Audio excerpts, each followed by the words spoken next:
Hello,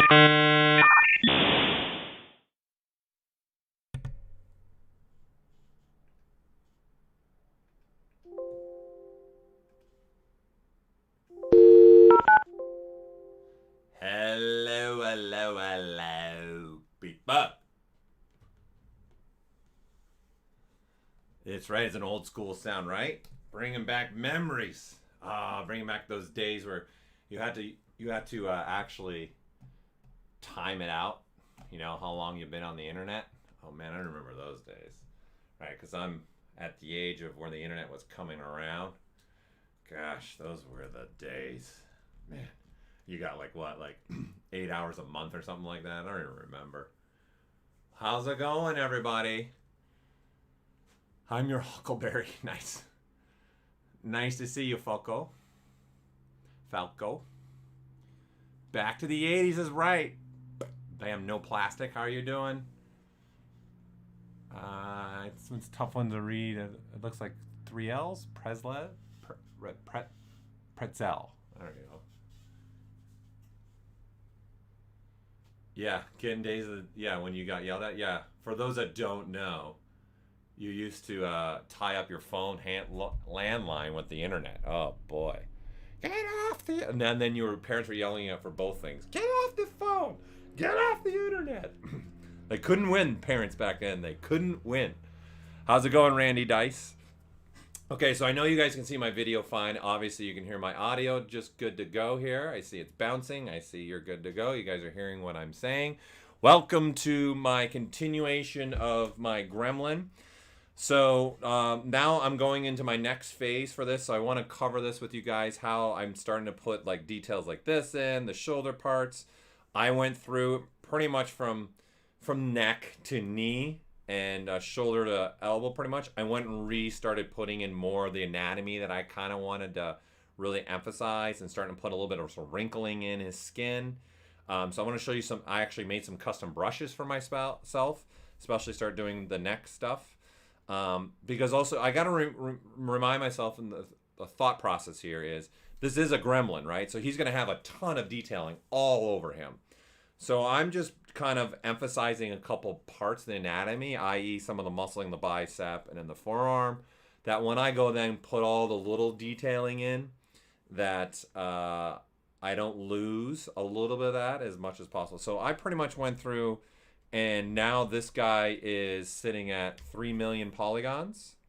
I've remeshed him. So I want to go through that process, because for those of you that have been following me with this Gremlin from the get-go, I also redid his feet to be more like Gremlins, as you can see. So they're not just a little nub there. So I wanted to go through and touch that up. So in essence, I went through and just made sure my anatomy was a lot better. Did the remeshing, and I want to go through that process because some of the remeshing is going to be important. And I'm going to do it with kind of the head and the ears, so you guys can see something that's going to be valuable for you when you're working, and maybe this is a process you want to take on. So again, I've only really done from like here and then down the arms, just making sure, you know, that bone sticking the way I want it in the arm, giving the arms a lot more volume to them. Like, so if I load like where I was with this, let me load number here so you guys can see kind of where I was and where I'm at now. So this is where I was, right? So, and then now this is where I'm at, right? So you can see there's a big swing there, right? I made his anatomy a lot more stronger. And then I think we're gonna stick with the name Zed. This is gonna be my Gremlin Zed, just because I'm Canadian, and why not? All right, so before I start diving into this, you know, last week I was making jokes about certain things, about specifically, it's funny that, you know, we call this the Gizmo, right? And I'm working on a Gremlin. So I had to do it. I made a Gizmo in essence. So I'm going to briefly, I want to touch on this just in case you guys want to do this. And this is more of a, someone brought it up too, and we were cracking jokes in the last stream because we call this a Gizmo 3D, and making my own Gizmo with Gizmo, right? So I've just docked the preferences menu, over here. So this is the default that you guys are all used to. Again, I'm hitting the W key, or W key. So this is definitely one of these Lisa needs braces moment. Right? So in here, you're going to have the Gizmo 3D. So this is where you can actually, if you wanted to, you can change the size of your gizmo, make it smaller or larger, right? Up to a certain size that you want. Okay? It's up to you what you would want.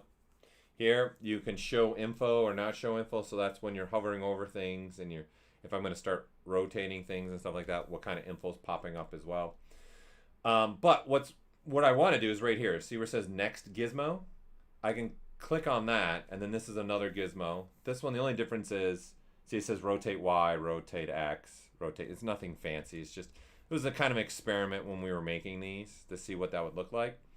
But then you have like ones like this that are just completely different, right? And then you have something, oh, the Pandora's box that Joseph made here. This is Joseph's Pandora's box, and I'm just like, dude, it's crazy.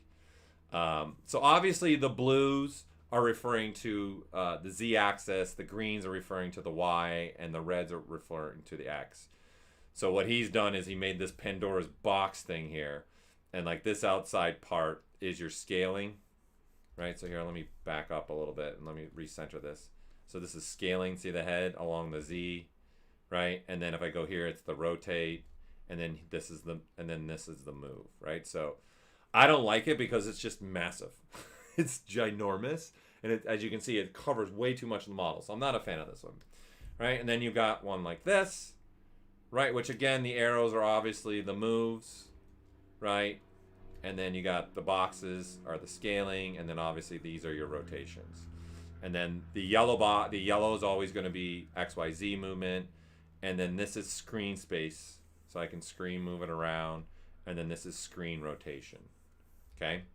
So you're going to notice the coloring's all the same, okay? So I'll get to your question, no plastic, okay? Is there a way to save a tool with a shortcut like Control-S? No. But you could make your own shortcut if you wanted to, Yetkin. So I'll get to that. So we going through, there's different ones in here as you can see, and then bada bing, there we go. There's my gizmo, right? So I got a little gizmo hand to do my moving. I've got in the middle, I can see I got Gizmo himself to do my XYZ scaling. And if we make here, I'll make this a little bit bigger. I even did the squares as the box that he comes in. So I went back to the archives here of the movie, and you can see the box for my scaling. So just having a little fun with this for sure. You guys can make your own like I did here. It's just my own gizmo. So there you can see it a lot bigger now. It's got a hand and then the box shape. I stuck the same rotations. I didn't want to move that. And then I got my gizmo in the middle. So it's a lot of fun to come time. I know there are some artists that have made their own. So all this is actually a tool that you guys can go and do anything with that you want, right? So let me undock this. I'm going to load the Gizmo tool really quick so you guys can see what this is. And you guys can have an idea of how to do this yourself. And here you go. So really the 3D gizmo inside of ZBrush is actually mesh. So you can use any mesh to do things in essence, right? It can be whatever you want. So whatever you want to use as you're moving, it can be any piece of geometry. The only thing you guys have to maintain and make sure is keeping the naming convention. I would say keep it the same, right? And keep this order the same. And the number two thing, really one of the most important things here is the coloring. We're actually using RGB values to say what is actually the move, what's the scale, right? And you see like this yellow is a particular yellow. So if I move to flat color, you can see it's just, this is what it looks like. So if you want to find out, here I'm going to open up this dock over here, and I'm going to move the color palette over just so we have that there for now. So what you have to do is, okay, so this green hand, if you guys just want to hold down the C key and click on it, you'll see that this hand, its RGB value is 255. Okay? And if I go over the box and hit the C, you can see that value is actually 250. This is extremely important. This is one of these, look up here, look at me, look at me, look at right here, right? This will not work unless you guys do exactly what I'm doing in here. So the RGB values are the most important thing. So all the scales are all going to be at 250, 250, 250, okay? So if I do this with the red, okay, you can see it's 250. And again, I would switch to a flat material color so you're really only looking at the gizmo like this, okay? And then, of course, the blue hand, right, then is also going to be something, a different value. You can see that's 255. The green hand's 255. The red hand's 255. You guys, no one's lost here, right? Now you guys get this, right? So anything that's scaling, for the green, it's got to be 250, blue 250, and then anything for the moving, it's got to be the RGB value, it's got to be 255. And of course, this yellow has a distinct value to it as well. It's actually looking at those colors to say, when you go use the gizmo, what it's doing. So then, of course, the rotations are 245, right? So that's red 245, blue 245, and then blue 42. Now I'm playing football. And then the green 245, right? And then these values out here, you can see are just straight white, pure white, right? So this is out here. Again, I'm just tapping on the C with my cursor over it, and you can see the values change, right? So the screen space move, in essence, 2 axes, is your 255, so pure white. And then the rotation screen axis is actually 245, 245, 245. And you can see them over here. These are where I'm getting the numbers, are over here, right? No, that gizmo in here is not. No, it's not a SVG file. It's actually, I used the Spotlight 3D. Do you want to see how I did that real quick, and then I'll go back to the other questions?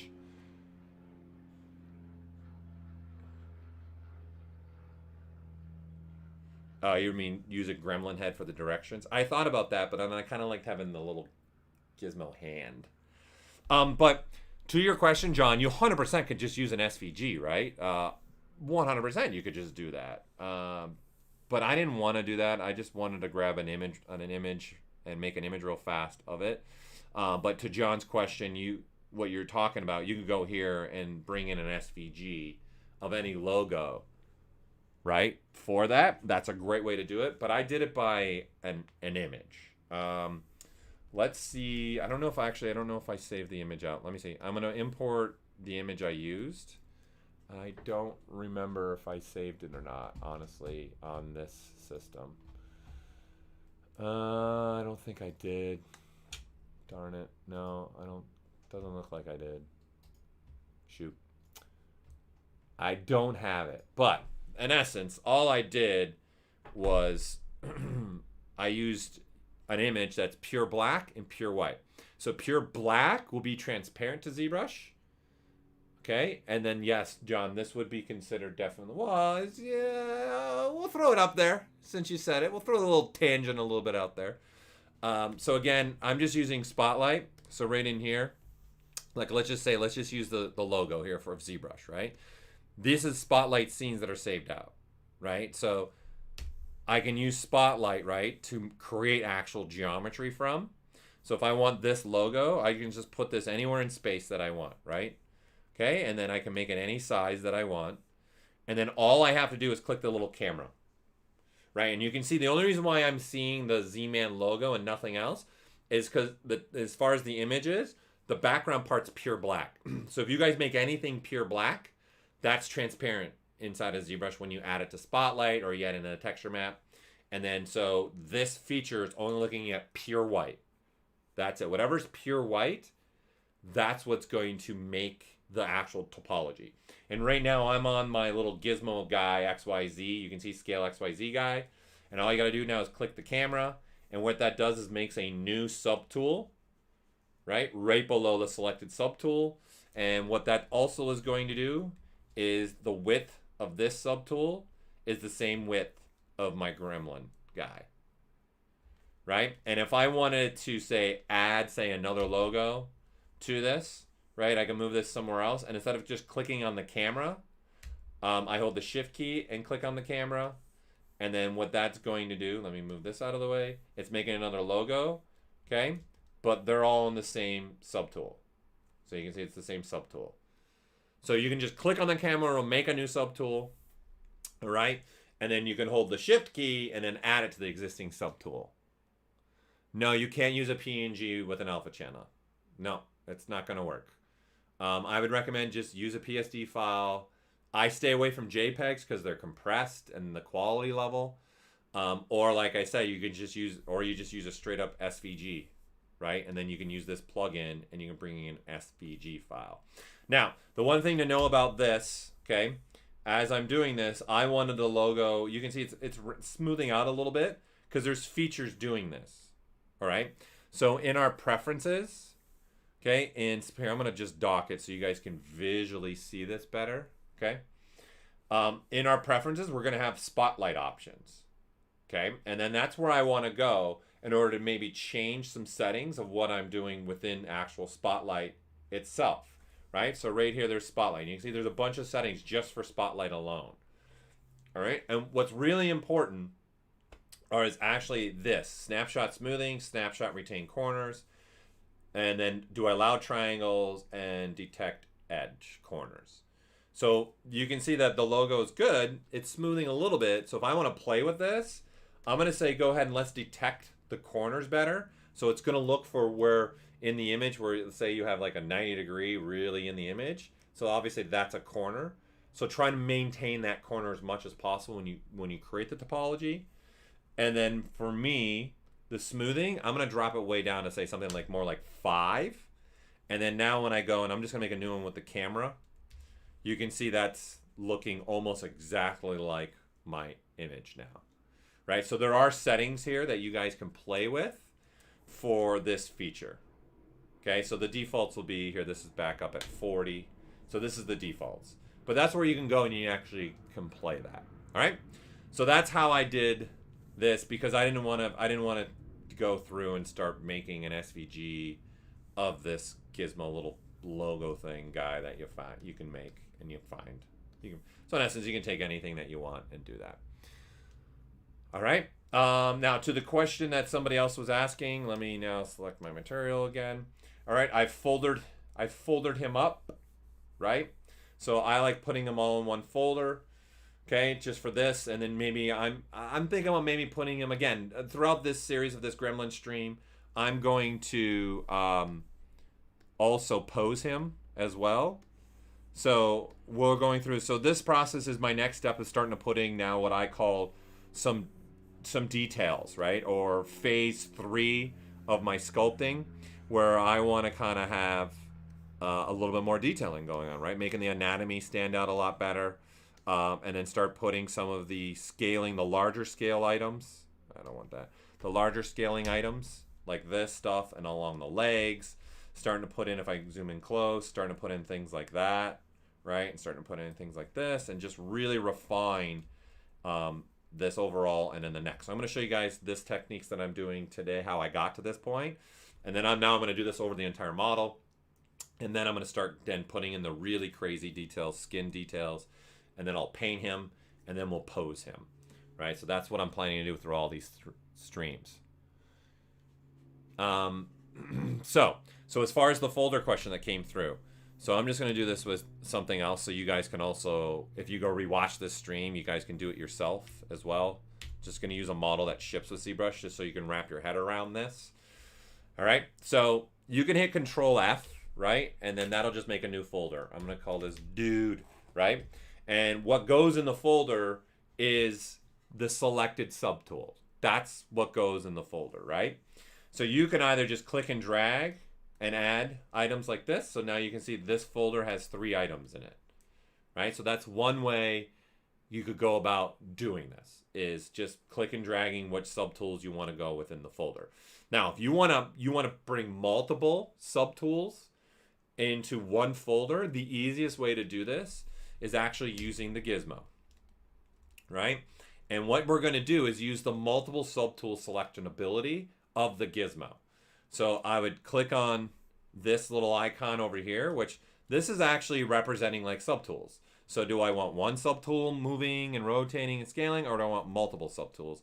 Joseph Dress came up with pizza boxes, and then I expanded upon that. We're throwing a party, right? So if you're throwing a party, how many pizza boxes do you need? You're gonna need a lot of pizza if you're throwing a party, okay? So if I'm trying to move a lot of subtools, I need a lot of subtools. So I need a lot of pizza boxes, okay? Hey, thanks, Dark Knight. Glad you're enjoying my streams. So now that I have this, so this is now going to work like selection inside of ZBrush. Okay, so all you have to do is now hold down Control Shift, because that's how selection works in ZBrush, and I tap on the subtools that I want to be a part of this, in essence, group, i.e. folder that we're going to start having. So all I got to do is now just tap, right? And any subtool that's kind of not rendered completely, as you can see, the boots are not rendered completely, the glove, the wristband, see, they kind of are like lined rendering. That's telling you that this isn't part of the unit or part of this. So now when I go and move this, as you can see, nothing else is moving. Now, what I also can do with this now is say, okay, I also want to make these all be in one folder. So all you do is I like to use the shortcut. You can obviously just click on new folder. I prefer using Control F, right? And now it's literally telling you, hey man, yo. This is kind of like the look at me built in inside of ZBrush right now, where it's saying, hey, you've got a bunch of subtools selected. Do you want to put all these in one folder? I'm going to say, yeah, always I want this. Dude now. And then you can see I have a new folder now that's dude with all 5 of those that I had selected. So this is the fastest way, and this is the way I like to add a lot of things to one folder really fast. And then now we've got them in a folder, we've got our little gear here, and you can see transpose set. That's the same thing as now see just turning that back on, but now it's automatic. I don't have to sit there and go and reselect them all again. So to your question, that's how I would add multiple pieces, okay, to one folder. And that's kind of how I did this, right? And then there's going to be also start groups within a folder, which we'll get to if I'm going to have any booleans. Right? So to that question, I saw a question come through about perspective. For me, a lot of times, if I'm going to just be making a final image, that's going to be just a cool gremlin image, I 100% want to work in perspective, because my end result is going to be just an image, which that's going to be my goal here, is I'm going to make a final image with my gremlin. But then the added goal is, I know my last stream I talked about to upset my wife. I think I want to see about maybe printing him out in like wood or something like that and putting him like actual real size gremlin. So in that case, if that's my end result, then I wouldn't work in perspective, because perspective's adding too much lens distortion. If you did want to work in perspective and you're going to be 3D printing, then I would recommend not having your focal length be at 50. I would put it more down like at the 20, like down like in a different number, in right, just different range, right? Because that camera angle, right, the lower you go, right, you're gonna get really fish-eyed, right? So you got to be mindful of that, right? You got to really think about the better focal length would probably be more in like this range, like the 85, because then it's not so much camera distortion. But for me, if I plan to 3D print something off, I just don't work in perspective, because the difference between it looking at the model not in perspective and when it prints is so pretty much minimal that you're not even gonna be able to see the difference. Okay, so to your camera perspective question, I don't remember who it was that asked that. There's that for you. Okay, so for me right now, I'm working in perspective, because Emmanuel, that was you that asked it. Because my end goal is making an image.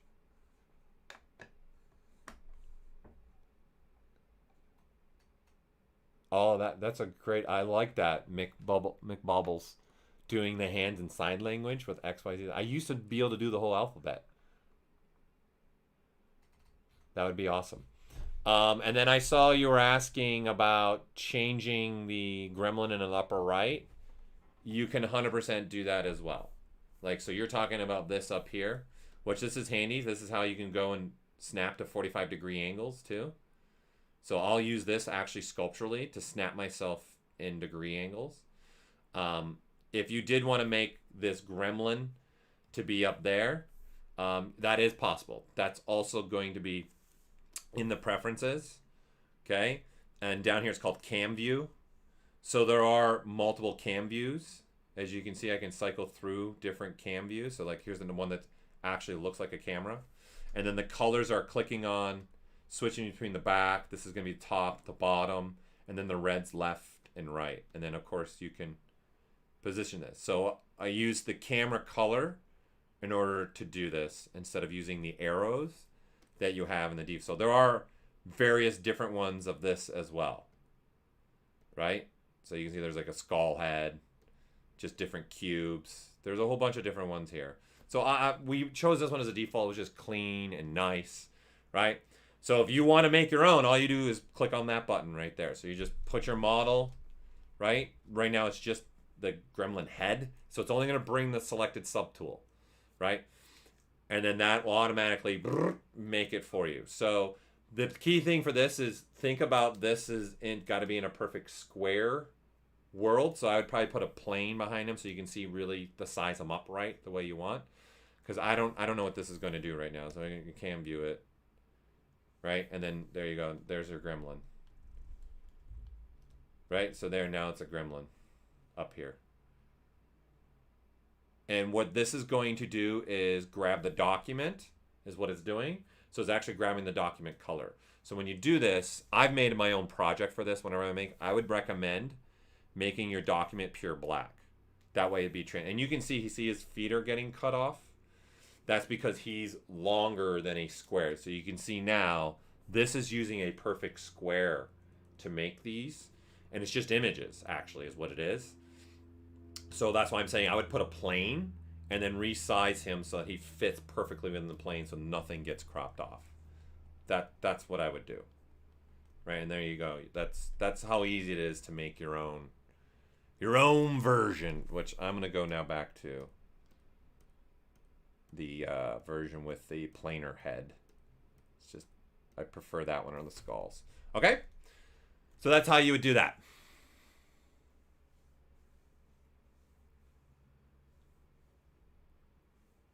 Hannibal, so if you're asking about how do you customize a grayscale, a material with a higher level of contrast, I would go rewatch. I did a whole stream, like 3-part series on rendering. I don't know if you watched that, because that's going to be, so you guys can see the texture that it makes there for those. That's way down a rabbit hole. You can't just, I wouldn't just grab a material like this and go and try and make this be a different skin tone color. That's going to be a multiple layered skin. So I would need to go and set it up for you. That's going to take me probably 30 minutes to kind of walk you through it all and everything else like that. I would first start going rewatching my streams on materials. I know part 3, I dive into creating something like you're asking. I would use a quad shader. And I've already covered that in a stream, so I don't want to eat up this stream talking about that at the same time. So I would say watch that and then let me know. Okay, so let's move on to how I started now sculpting this in. So when I start to now looking at this and I want to start using subdivision levels, there's a point where I want to get out of Dynamesh mode.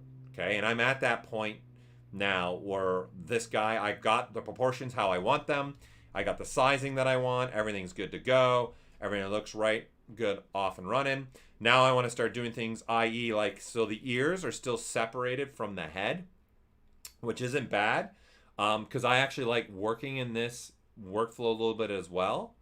Okay, so what I want to do is kind of merge the ears and the head, so, and remesh it. So this full body, I remeshed it. Okay, but there's something that I really like to do with this. So let me show you, because I'm in a folder.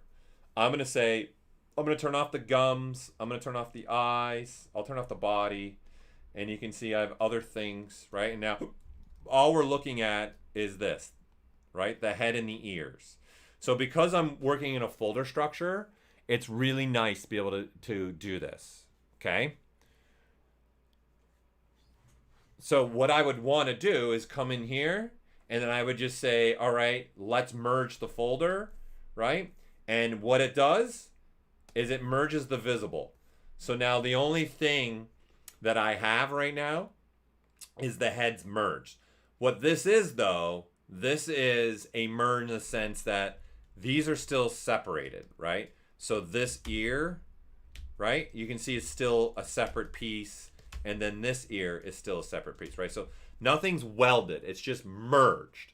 So the reason why I like this foldering system is that, okay, this just automatically merged what I had. It turned off the folder, so the only thing I'm looking at is this merged piece.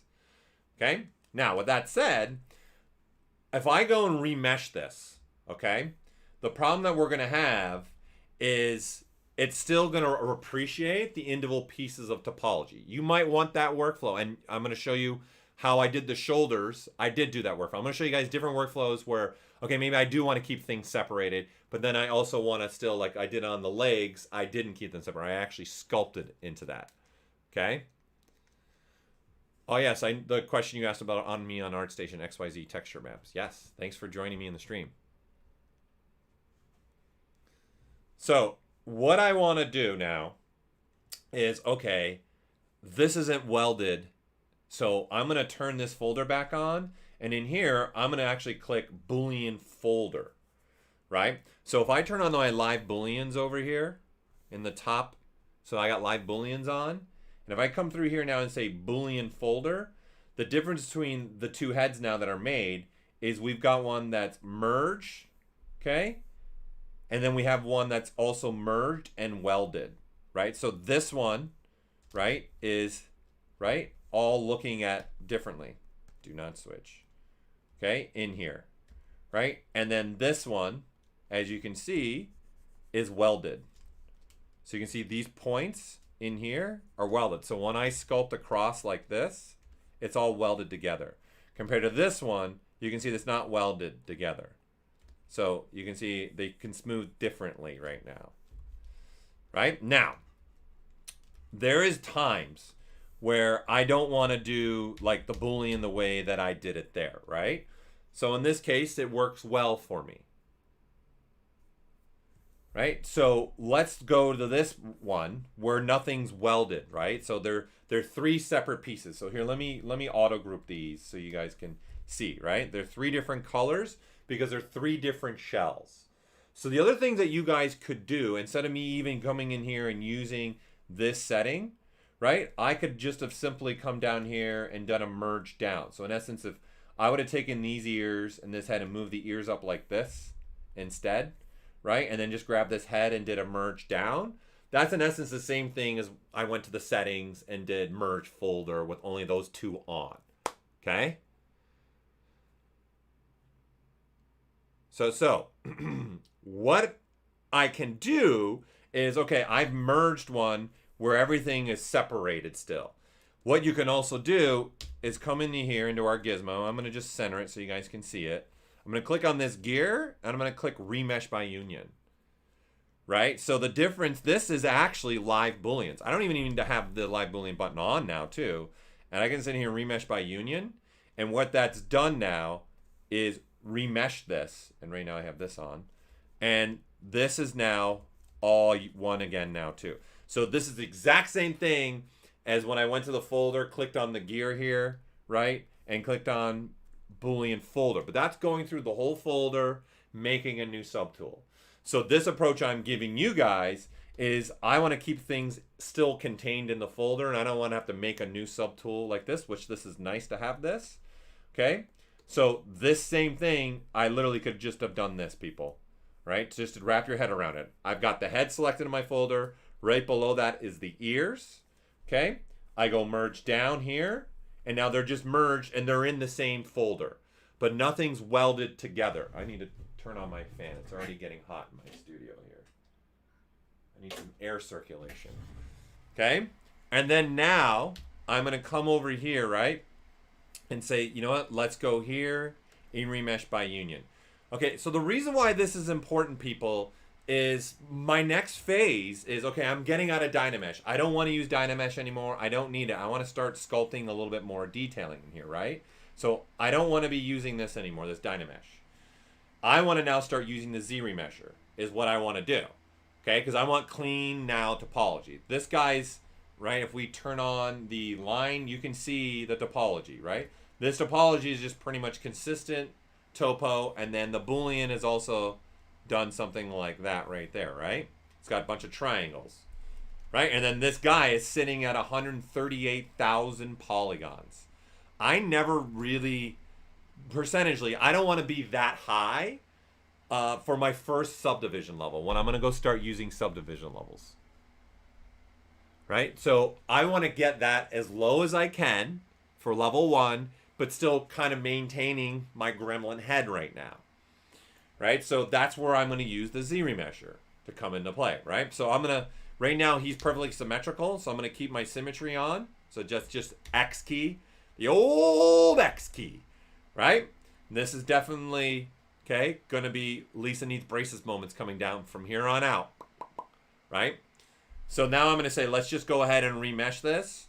So I'm going to go ahead and remesh that. Because the ears are now welded to the head, I'm going to get one mesh, right? And then I'll go remesh the one where the ears aren't welding so you guys can get the difference between the two. So this is going through and remeshing, and then I'm done. And now I've got this guy that is all remeshed, and now he's only at 12,000 polygons. That's a big swing, right? We were at like, what were we at before? 130, yeah, 138 to 12,000. That's a massive swing. I'm trying to set myself up for detailing, and I'm trying to set myself up to when I want to make large changes, I have the ability because I have a lower polygon version. Now, if you guys want less polygons, all you're needing to do is move this target slider polygon count lower. I'm fine with this. 12,000 is not bad for, like, this is ears and a head, right? So I'm good to go. Now, if we didn't do that welding part, right? So let me go back to this version that's not welded. Let's make sure we got this unwelded portion again. So I'll make sure. Okay, so this is the one where I've got, see, the ear is separate, this ear is separate, and the face is separate. Okay, so you can 100% remesh this. So let's just keep everything the same, defaults again. I'm going to say symmetry again, so I'm going to hit the X key so it's symmetrical. Okay. The hotkey for the magnifying glass, again, to do this is Shift M as a magnifier. Magnificent. Marvelous. Marvelous. Marvelous. Okay? So now I'm going to say, all right, let's remesh that and see the difference. Okay, so for me, there's going to be a point here where I need the ears to be welded with the head, right? Because I'm going to want to sculpt across and create that anatomy that shows the ears welding across the head, right? So if I go this route, it looks the same, right? That doesn't look like really anything's different. The difference is, okay, this is still separate pieces, as you guys can see. So to the point where I can even use that as an advantage in here, I can say keep groups, which is saying keep polygroups. And if now I remesh this again, I'm going to have the two ears, like one ear is going to be a separate geometry and the other is still going to be a separate geometry, and the head is going to be a separate geometry. That's very different. As you can see, look, still have the ears are separated from the head. That's the difference between welding, right? What I have here is a welded version now, and then there's the merged version where things aren't welding. Okay? So this is a great question, Adela from DICOM content. No. But in the past, where I've helped people out with obviously those scans, I've found free software that can convert a DICOM to an STL, and then you can import an STL inside of ZBrush. But we do not accept DICOM. So I'm assuming you're in the medical field then, doing some stuff. So I've done some stuff with like a bunch of medical people, helping them out with scan data.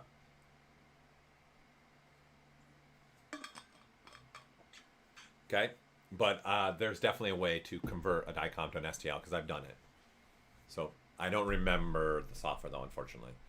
I couldn't help you with that. Okay, so our problem here is, right, the version we had, you can see sculpturally, there's a little bit more details there. right? So when you remesh, you're losing details. So here's what I love now that we have done that's new. We have now, instead of just undos being undos, we're using the undos as a sculptural element, right?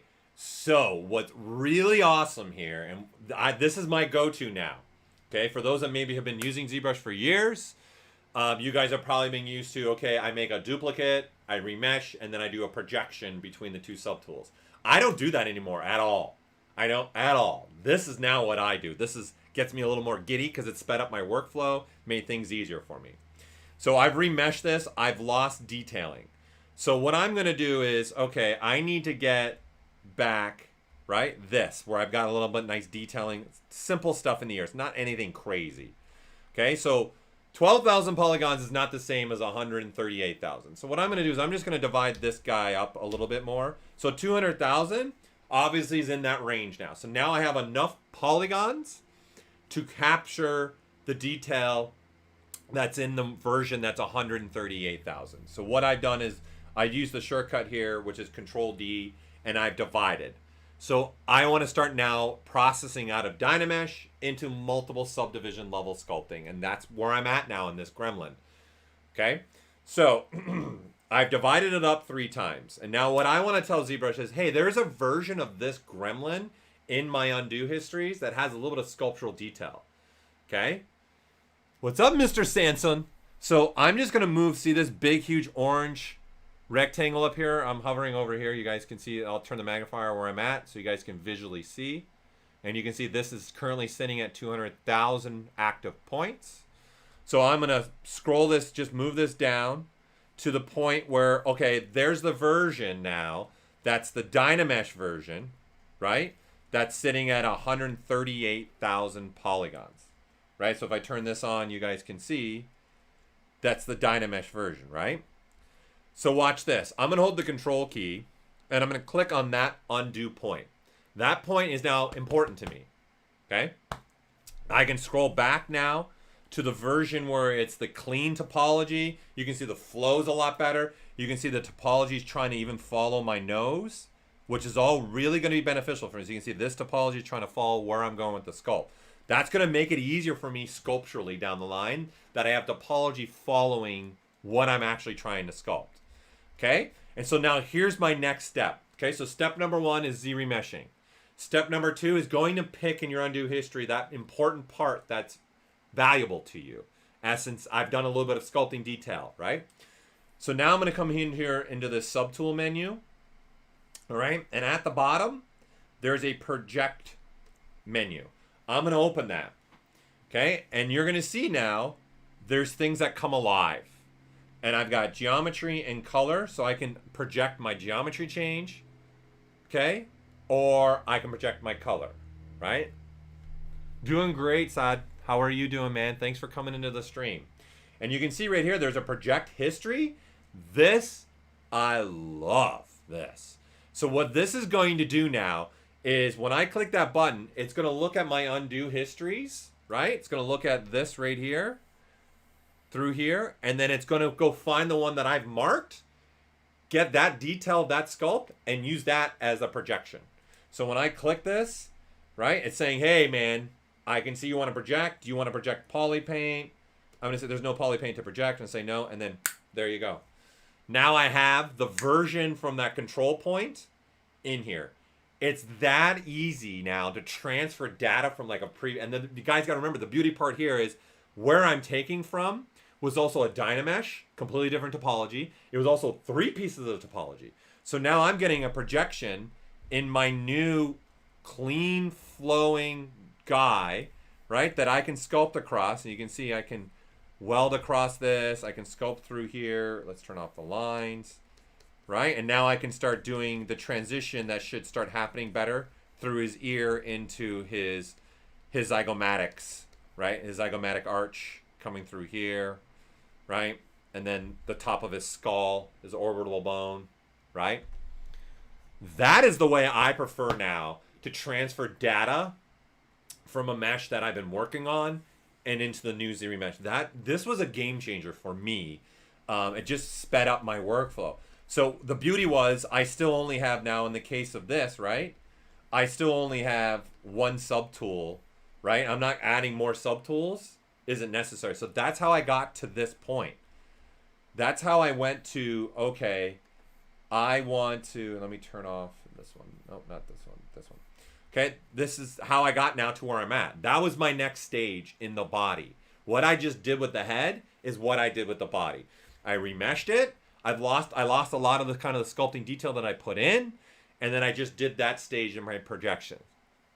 So it doesn't, this process will work even if the mesh was like triangulated, if the mesh was decimated, and now you've done it. Like, it does not matter what the topology is. Yeah, so all this process, PT Sculptor, is to get clean topology for now starting to add subdivision, because now I want to start putting details like this in, and you can see I started putting a little bit of more anatomy in, and you can see the skin, I'm starting to wrinkle up a little bit more, and the neck a lot more. I have 3 million polygon, but the biggest, most important thing here is I have topology, right? That's going to start flowing. Like you can see this is flowing down the arm and then wrapping around the arm, right? You can see through here, topology starting to go down the leg. And then you see there's spans going down the leg like this, right? That's important. It's going to make things sculpturally better, where I don't need to go to something like 15. I'm not going to need to go, even when I start putting the details in this guy, I probably won't need to go to say something crazy like 80 million. I'm probably going to be good, probably going maybe 2 more subdivision levels, and I will get the details that I want. Right now I'm sitting at subdivision level 5, which is great. So my lowest level of this guy is only 12,000 polygons. So that's what this low level looked like, right? So I've now got a great range for myself here sculpturally. I've got low polygon. I got a high density, right? And because I'm going to start putting in like these scaling details, and I don't have the density to do that, okay? So the projection with the ZBrush, that you could do the same thing, but you have to duplicate a mesh, right? So I have to have a version of the mesh that's sculpted with the details and a version that's not. I don't use the ZBrush because I can just click one button and get the results. The ZBrush, you gotta go through and take your time to project that. Yeah, so now in this sense, Mr. Sanson, I don't need to duplicate the model. I prefer this, because then I've just got the version here, and I'm off and running, and it's still only the one subtool. I'm not making duplicate subtools and multiple duplicate subtools. Right? So that's the route I go. As far as using a UV layout, no. Not unless the meshes have exact same UVs. Because when you Zremesh it, you're getting new topology, and the UVs are being deleted. So you would have to make sure, as long as both meshes, you can do that workflow, no plastic, for sure. And I love that you have Woody from as your little icon. Both things have to have the exact same UVs, though, in order to do that.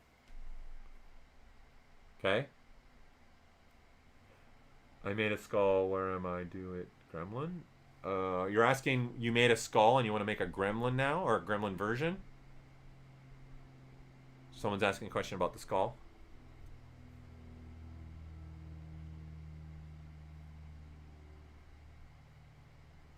So using a ZBrush is different. So here, in the sense of, the ZBrush in essence is like that project all, but in a brush, right? So if I say I grab a head, all right, and then let me just append, say, a face like this, right? So this is my mesh that's selected, right? Which is this plane. I divide up some, and then if you just switch to the ZBrush, you can actually start projecting the face into the plane. So now if I turn off the face, you can see the plane and the eyes are being projected into the plane. So this plane now has this.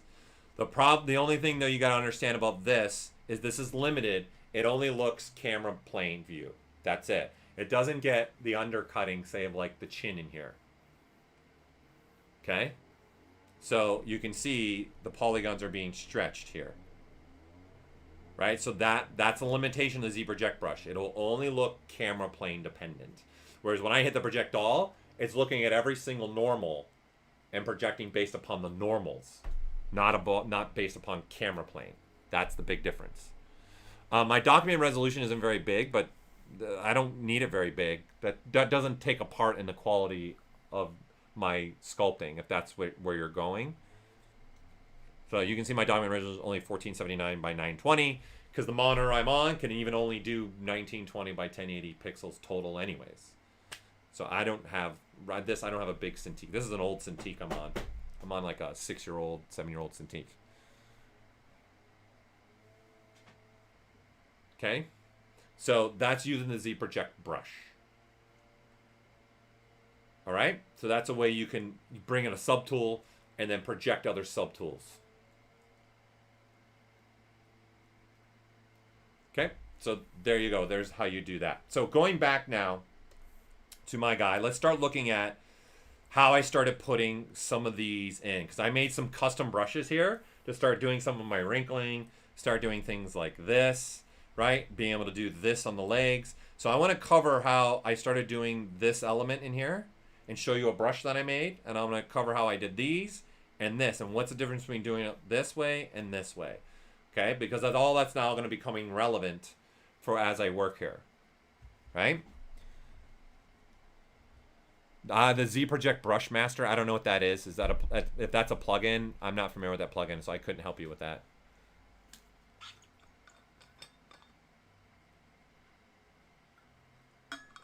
Okay, so let's look at a brush that I made. All right, and I'll walk you through a little bit what I did here. I don't know if I loaded it. Let's see. Don't think I loaded it. No. Let me load my brush here that I made. Okay. There we go. Bingo, bango. So the reason why I'm going through this process of remeshing it and then adding subdivision, because now I want to start putting details. So what I've done here is I made a little brush for myself, okay, that I can draw out a curve. So I actually we're going to get to this. I have layers on this right now. So I want to be able to draw out a curve, right? And then when I pull on it, you can see what's happening. So I've got a nice tapering happening. So if I click on this curve, you can see what happens there, right? So I've got a really nice building up of this surface where I've got a nice little tapering. It's going wide, back to a taper. So this is how I started to do all of this stuff, right? So I could draw out, say I want to put a little one there maybe, and then see, and then of course I can cut into the surface with this if I want to as well, right? And drag this. So in essence, I'm dragging the curve now, right? So this is really nice with a quick way, especially for in here with the wrinkles of the neck. I could just say, okay, I want to here, let's just look at only the body now. I want to put a wrinkle right there and add that, and then there's a wrinkle, right? And then my draw size is going to control kind of how big is that wrinkle going to be, right? So now if you look, there's that wrinkle right there. And then now I kick it back a little bit with some smoothing, just so it's a little bit more subtle, so it doesn't pop out. Okay? So this is how I started to do some of these wrinkles. But this started with, let me just show you the process here. So I wanted to have wrinkles like that were very strong and could stand out. And I wanted some softer wrinkles. So all I'm using is the standard brush. Okay? So for my softer wrinkles, all I did was, okay, I'm going to use the standard brush, right? So this is what we get, right? It's just pretty much just popping the surface out. But I'm going to add one element to this. In my depth, I'm going to add gravity. Okay? And I'm going to show you, John, how I built the other brush, so don't worry. Okay, so I'm going to say add some gravity. I'm going to say 50%. So 50, this is your strength, right? So now when I start sculpting, okay, it starts creating a little bit of an undercut in there. So this is being pulled down at the same time that I'm sculpting across, right? So as I'm sculpting across like this, it's also pulling down a little bit with the gravity. So if we go a little bit more extreme, let's go a little more extreme. Let's go all the way to 100, and start sculpting, you can start getting that. That's a nice, subtle, soft wrinkle. Then I push back, and it's got a little bit, so you can see that? Now there's an undercut right in there. It's very subtle. It's a great way to add a little bit of element to here, right? And then, of course, the smaller brush size I go, right, then you're going to get a different result, right? This can then be used with any brush. So, like, for example, we throw a very popular Damian standard. Instead of doing Z sub, I do Z add, right? And you can see what that's doing to my model, right? This is a great way. Obviously, I want to add a little peak right here. I'm going to go a little bit bigger, add a nice little peak there, and then maybe push it back. So now I see that got even stronger, right? Because I added the pink where I'm pushing out with this brush. But if you now go here, right, and throw gravity on this brush, you also now can do stuff like that. This is a great way to, like that looks like gills of a fish, right? It's just the gravity's pulling on it and sculpting at the same time. Now, the beauty is, everybody, is I can adjust this. I can say, what if I want to go the opposite direction? I can make it the gravity go up, right? So now when I'm sculpting like this, see those wrinkles now are going upward instead of downward. So this is a fabulous way of just quickly changing things and adding things and doing some other elements, right? And all this is the standard brush, right? Which the Damian standard brush is built off the standard brush anyways, okay? And then this is what I have. It looks like a juggernaut without the head. It looks funny without the head. It definitely looks funny without the head. Okay, so this is how I started giving like a little bit of this soft muscle structure a little bit, right? If I want to really accent maybe where this pectoral, right, is, there's the major and there's your minor, right? If I want to accent that a little bit more and I want to use now the Damian standard to do that, right? So Damian standard brush, and now I want to throw some gravity in that, and I want that gravity to go down because I want that kind of, that muscle in there to kind of stand out a little bit more like that.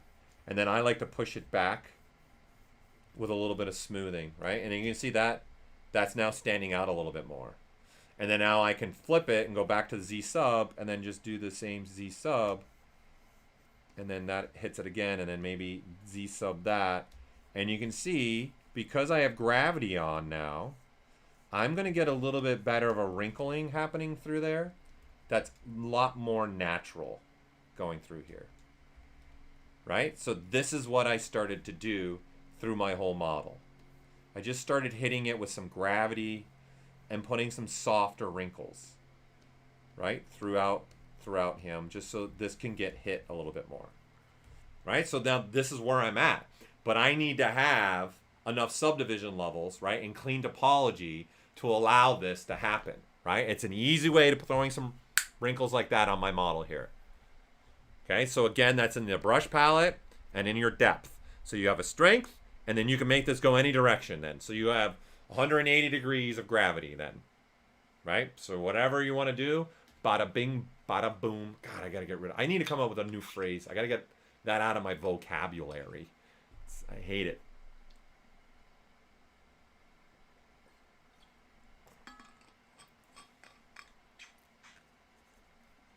So if you want a diagonal, then you would just, you know, change this to a diagonal, the gravity itself, right? So if you want a diagonal gravity pull, kapow. I like, well, because I'm a big Gundam fan, and when I'm making my Gundams, I do say Gundam all the time. Instead of Gundam, I say Gundam, right? So maybe we'll go with that. Gundam will be, I'll just bring it up no matter what. Okay, so you can see these are getting my subtle ones. So, but then I loaded a brush that I made, right?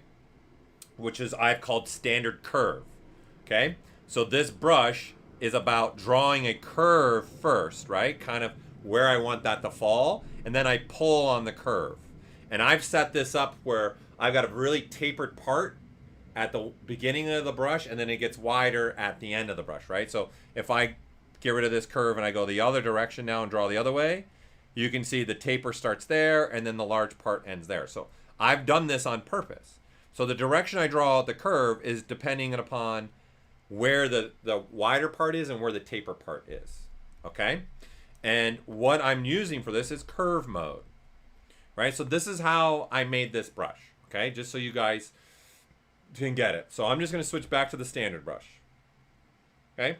Because that's where I started with this. It's just the standard brush that I use. And again, everything I'm showing you guys, you're going to be able to do, right, with any sculpting brush. This isn't just like the standard brush, right? I can use a ClayBuildUp to do this. I can use a clay brush. I can use the DamStandard to do this. So it really opens up the brush palette more for us, okay? So what I want to do is, instead of just me sculpturally doing this, right, I want to come over here in the stroke palette. I'm gonna dock this. Let's dock this over here, right? So let's make our space over here a little bit more, okay? And right here, there's curve mode. So when I turn that on, okay, that is now telling ZBrush I draw a curve first before any sculpting element happens. So the curve is controlling how I'm applying to the surface, right? That's a curve. Now when I touch it and start grabbing, you can see it just sculpts in. So as I'm pulling that curve, it's just gonna sculpt in, right? So I'm just pulling on and I'm doing this, right? So I have dots on. I could also switch to drag dot, and then the minute I click it, it does that whole thing along the same way, right? And then obviously my intensity is controlling how deep or how much it pushes out and things like that, right? So you can do just drag dot if you want, but I'm gonna stick with dots because I kind of dragged it out, and you can see what this is doing now. I got a curve that wherever that curve's going, I'm adding that sculptural detail, right? That's so far, that's it. I haven't done anything else. I've just turned on curve mode, okay? And at any point, I can go to any point of the curve and click, and you can see I can get stuff like even that. I can pull from one point, and it's doing that. So doing the tapering was important to me because I wanted to have some really tight taper, then to wide, then tapering a little bit, okay? So what's doing that for me is the curve modifiers. All right, so what I have here is the ability to adjust my intensity along the curve, and I have the ability to adjust the size along the curve. Okay, so the difference really between dots and freehand, think about it more as like a pencil, and you're just drawing a pencil or a pen, and dots is think about I'm drawing with, like say a pencil, but I'm doing dots as I go along. Like I keep tapping as I go along. So that's important, especially when you start throwing an alpha on it. And if you want more like you have in a Play-Doh where you got a cylinder with a shape going around. When you draw it on your Play-Doh, you'll get that shape over and over and over again. Something like that, I would use dots with the roll on. I would not use freehand. So John, that's your biggest difference between the dots and freehand. And in some cases, depending on your brush, you're not going to see a difference. Because if you guys are like, for freehand, you're not really going to see it. So if I turn this curve mode off, right? And right now I'm in dots. There's my stroke and dots, and I switch to freehand, right? There's no difference, right? Because the dots are happening so often that it looks like freehand. So it really comes down to the brush that you're trying to make, honestly, okay? And what you're trying to do. And right now I'm making a custom brush.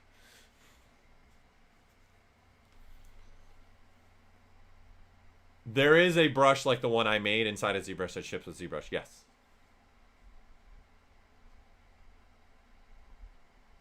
Right, so I now want to turn on the size button right here.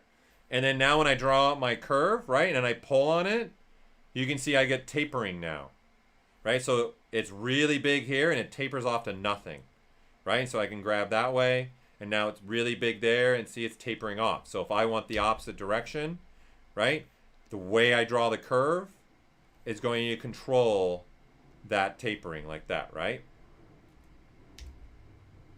Right, so the direction I draw it out will be the direction that the tapering is happening. So if I draw this direction, right, then that's what I'm getting.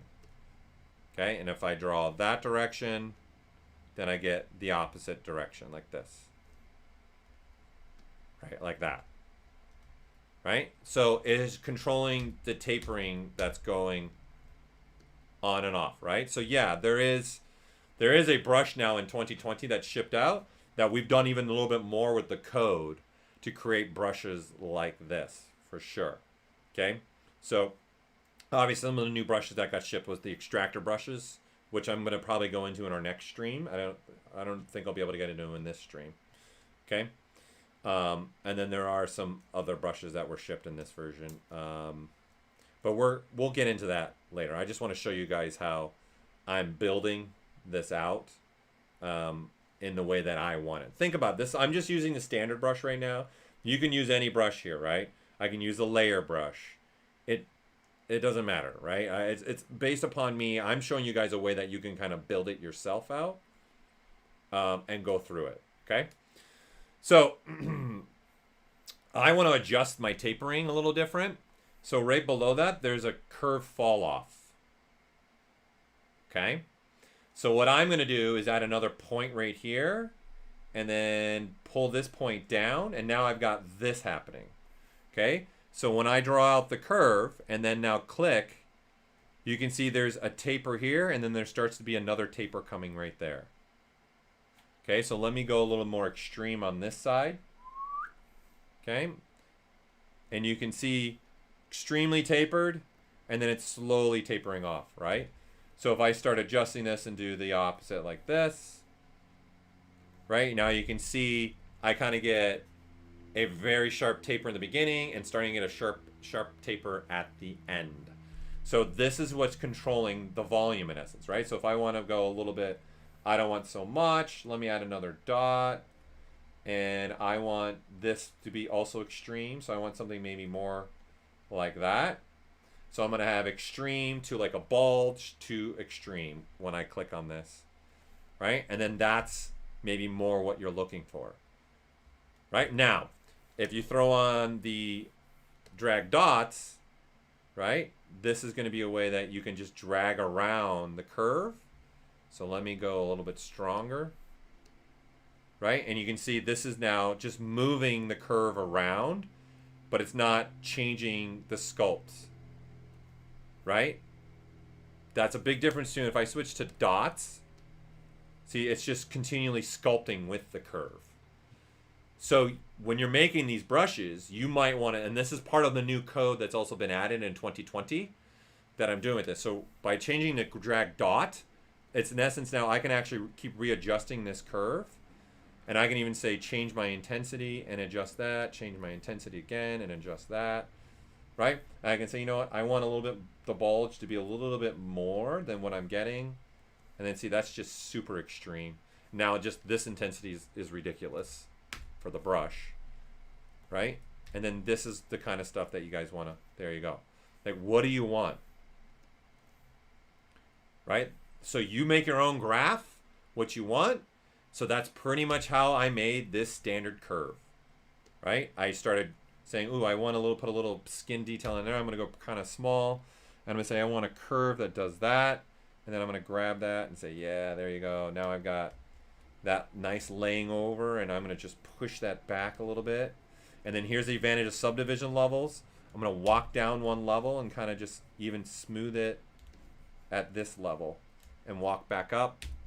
And then that's going to be even a little bit more of a faint little ability there, right? So this is how I'm doing this, right? I'm putting like a brush that has some gravity to start adding some just fine details. And then when I started wanting to go in here with the wrinkles in his neck, which need to be a lot bigger, I wanted to establish this.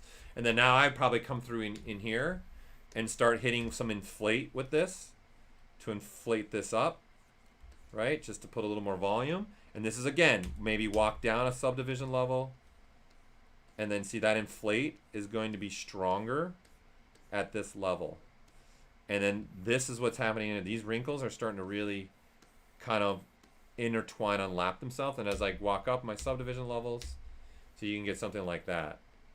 Like I want super extreme so you guys can see. Right, so it's a great way to try and make skin look like that, like it's kind of starting to interlap all over itself like that. So for me, I'm going to hit it with this standard curve brush, get all my major wrinkles, the major bulk wrinkles that I want, start getting some major other secondary wrinkles, and then I'll hit it with some inflate and do this. Okay, so now I got to start, I'm doing that whole process through all of him. So let me reload where I'm at because I've done so much that it'll be faster for me to just reload my Gremlin where I'm at here. Right, so then this is where I'm at.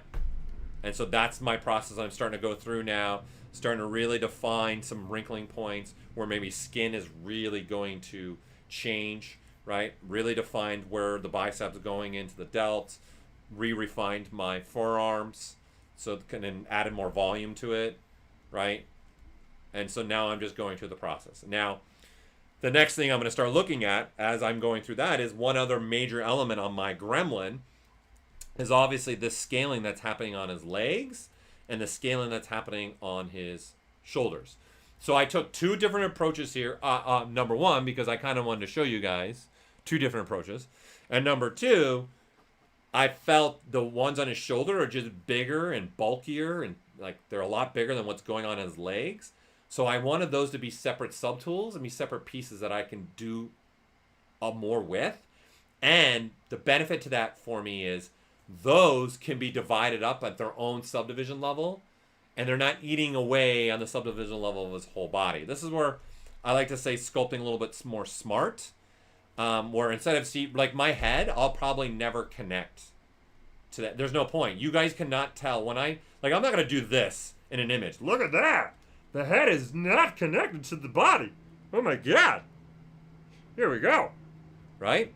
So I'm never going to do that. So me personally, for this guy, I'll probably never connect the head to the body. There's no point. Okay? So this is all I got to do. So I will show you guys, remind me about Spotlight and projecting XYZ textures if you guys want.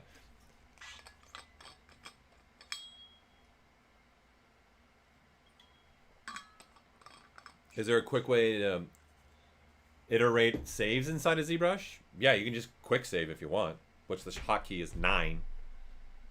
So every time you hit 9, it's going to do a quick save. That'll be the fastest. I do work in iterations where when I save out my tools, I'll put, like this guy's called Gremlin.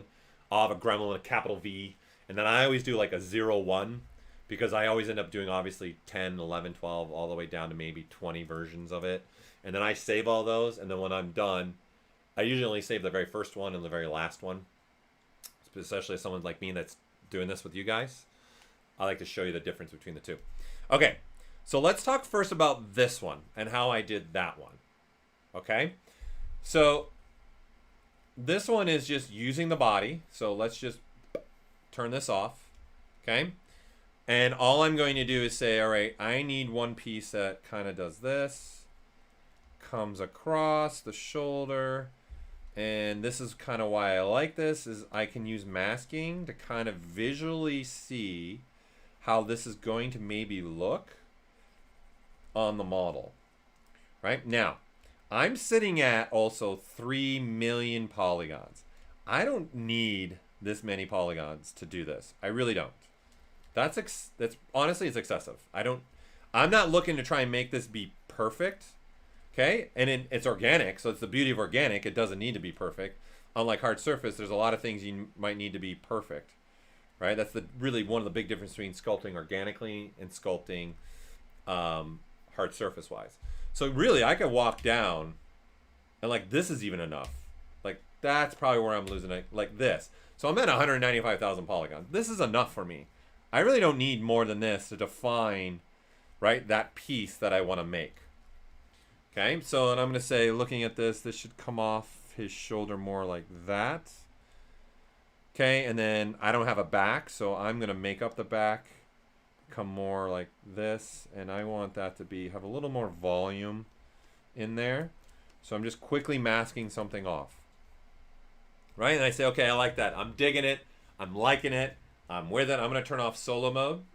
Okay, let's turn off the ones that I have. And now we're just looking at my guy, my Gremlin here, my dude, my Zed, Gremlin Zed. Okay, and then in the subtools at the bottom, I'm going to use a very old feature, super easy. I'm just going to use extract. So I'm going to click on here, say extract. Bingo, there you go. That actually, the thickness is great. I'm happy with that. I'm good with that. All right. I say accept, and now that becomes a subtool, right? And more importantly, this subtool is maintaining the masking that I did to make the mesh, right? And it's got its own polygrouping. So the backside or inside interior has a polygroup, right? The top has a polygroup, okay? And then there's a middle polygroup in here, through here, right? So because my masking was relatively low, you guys can see from above, it's not super clean, right? So what I want to do, Addie, and I'll get to your question, what I want to do is clean this up a little bit, okay? So I'm going to come down here into my deformer and the deformations. And right here, there's a feature called Polish by Group. So I'm just going to do this once, and you can see how much more clean this is getting. So if I do it again, you'll see it move a little bit more, right? And I do it again, you'll see it move a little bit more. Okay? So what I want to do is also establish some other polygrouping here. Okay? I want to make this kind of more sharp right here and more sharp right there. So I'm going to undo this smoothing that we've done, right? And I'm going to say, okay, I've got low polygons in here, so I'm going to switch to our handy dandy Z modeler brush. And all I can do is do this, holding the Alt key, hold the Alt, hold. And then now if you just tap the Alt key, that creates a new polygroup for you. Every time I tap, I get a new polygroup, right? So that's how I can paint polygroups on low polygon, because this is low polygon. That's another reason why I didn't do that on the 3 million one. Right, and see now I'm painting with the purple.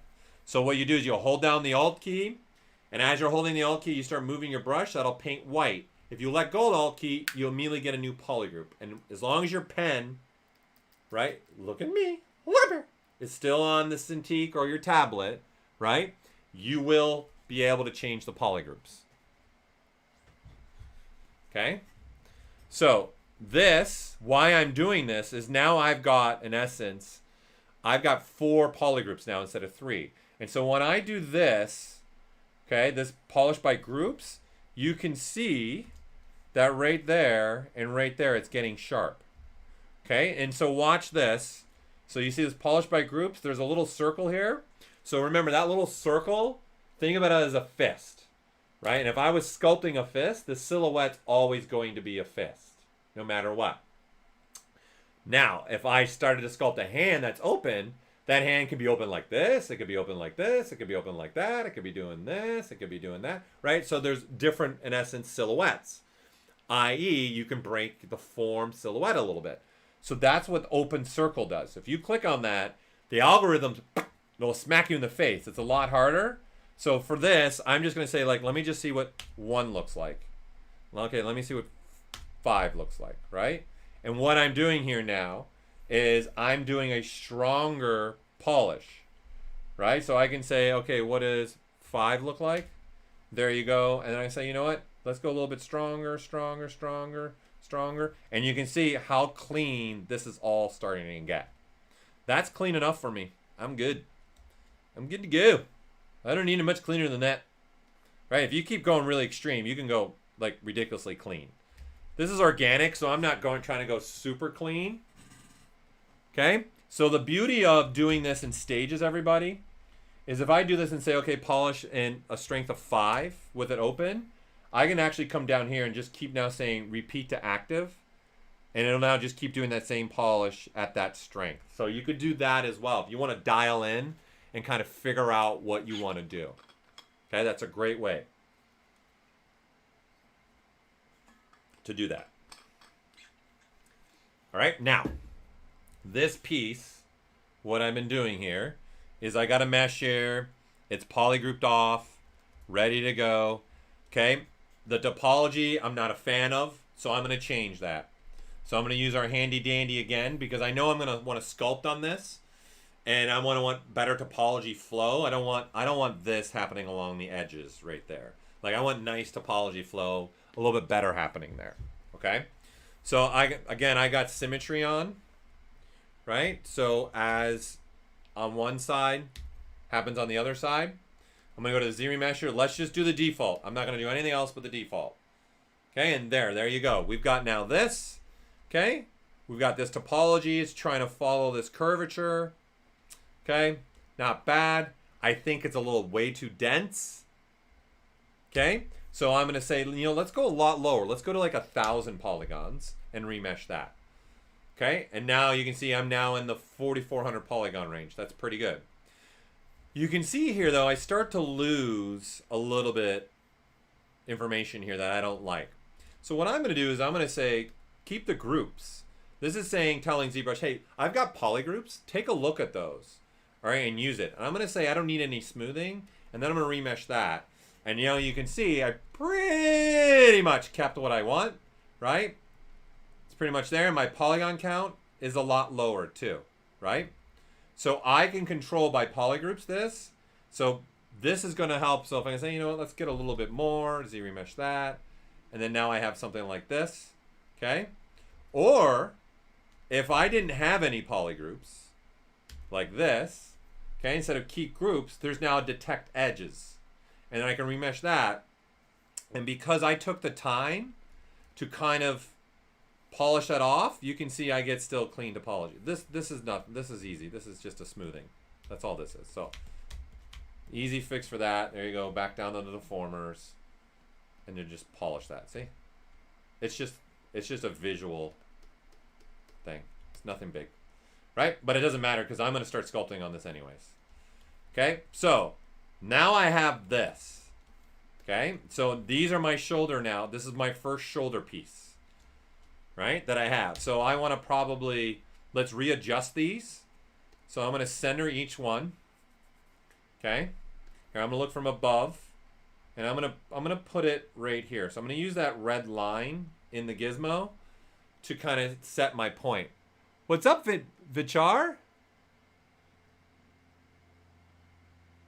Well, the big difference between the Zremesher and the Legacy, there's a big difference. Legacy is version 2.0, okay? And the one that you can click Zremesher, it's 3.0. 2.0 can't use the detect edges, can't use the keep creasing. It is not going to do as good as a job with the keep groups as the other one. We only kept the Legacy because there's people that have certain workflows based upon the way that algorithm was working. So we kind of kept it. What's up, side effects? Okay, so I have this now, right? And this is going to allow me now to kind of put a little rotation on this, right? So what I want to do is to do a local symmetry. So right over here. Look at me! Right here. Right here. Local sim, right? And what that is telling ZBrush is each, because I'm symmetrical, right? Make each gizmo look separately at each one of these as their own, right? So this allows me to put a little bit of that so I can add, because it needs to come off the shoulder a little bit, right? And then I'm going to reset this and I'm going to move it a little bit more down the shoulder, a little bit more something like that, okay? Then what I'm going to do is I'm going to hold the control key. Okay. GoZ works with Maya 2020. By the way, no plus. It works fine for me. I've used it multiple times on this computer. So if you're having an issue, I would say make a support ticket. And then we can see there's obviously probably a permissions issue or something on your system. Okay, so what I'm going to do is I'm going to hold the control key. And I'm going to click either, for me, these little gizmo hands that I made, right? Or even either one of these arrows. And what that's going to do is duplicate a copy of this. So I'm going to say I want 3 of these. Okay? And then I'm going to do another one like that. And now I have 3 of them. Right? So obviously they're perfect. Right? I don't want them to be that perfect. Okay? So this brush has become like such a major brush in my workflow. Okay, so I have now the move topological brush selected. So I hit B, M for move, T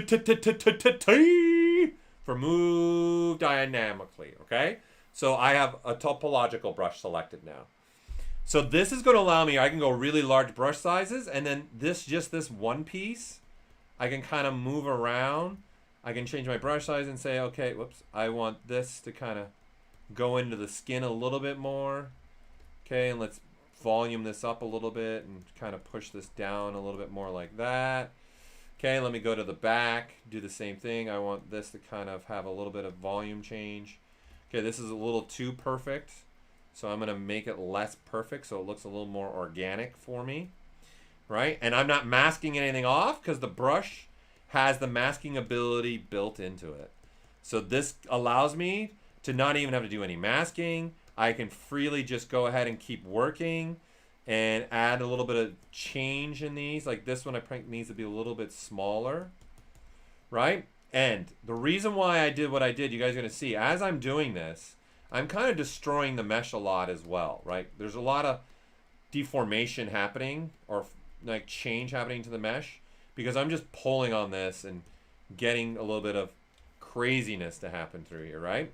So this is totally based on what I want to do, right? Maybe make this one come up and meet this one a little bit more, right? And then because I'm going to be 3D printing my guy, I'm going to make sure I got some overlapping topology in there, right? So say something like that, right? Okay. So at any point in time, as I'm readjusting this, because I took the time to do what we did originally, which was, I kind of like these shoulder ones better than the ones I have on him right now. Okay. Because I took the time to do what I was doing with these, where I Zremeshed it and I kept my polygrouping. So what I've done is I've set myself up for a workflow that even though I'm doing this, I can always come back to this slider down here and I can say, okay, make it going back to be super clean. I can just do this polish by groups, right? And of course, if we do the open version, you can see I can get back to being super clean where it looks a little more hard surfacey more than anything, right? So I'm fine with this. But what I really like about this is when you guys now go to divide this up, right? I'm giving more topology. I can throw a little bit of a polish on this now, right? Round those out a little bit like that. And then I can still hit it with this. And now I'll get a combination of that where I've got some polishing happening with a little bit tight edge right there, right? So right now I've divided up so I can even walk down a level. And then I'm going to throw a little bit of a polish on it like that. And see, that rounds it out. And I'm going to say, okay, that was a little too harsh. I'm going to throw that in there. Give it back a little bit, right? And if I go up a level, right, I can now polish that. And then there. See, now I can get... I've opened myself up to, no matter how much I destroy these, I can still get back to perfectly clean again. I can do some polishing, right? And then I can move them in topology, right? I can say, okay, I don't like what I like on the bottom one. Let me move this around. I can walk back down to a low level and kind of reassess this one. I want this one to be a little bit smaller. It's not as wide. Then that means this one should probably be a little bit smaller, not as wide as the top one. So the top one should probably be my widest one, right? And then this one should be the least wide. So you can see, look what I did right there. Like, see that? So no biggie. Can just, right, hold the Alt key to fix that.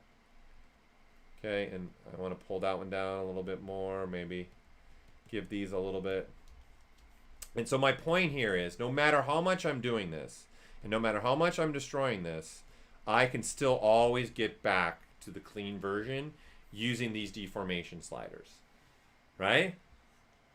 And all this is just polishing, and it's just simply using the polish with the polish by groups, right? So I'm using this polish and deformation with the polish by groups. The things you guys got to understand, your polygon count's going to be important. If it's really low, the movement's going to happen fast, more aggressive. If I have like this, where I've got more polygons, the movement's not going to be as aggressive, right? So when I do this polish by groups, you can see that's the movement I'm getting, right? You can see that, right? So if I keep adding, though, topology to this, so now I'm sitting at 2.4. If I do this, right, you see it's going to take longer, but you see it's none of this inside here. It's getting really smooth. You see it's kind of still wavy, lumpy. The edges got really sharp. And maybe that's what I want. Maybe I want something like this, right? This opens up so many things, people. Like, I have the abilities also now. Okay, I like what's happening here. Watch this. I'm going to take this another step further from us.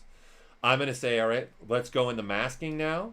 And this is all because the very first part, again, that I took the time to polygroup this off and Zremesh this.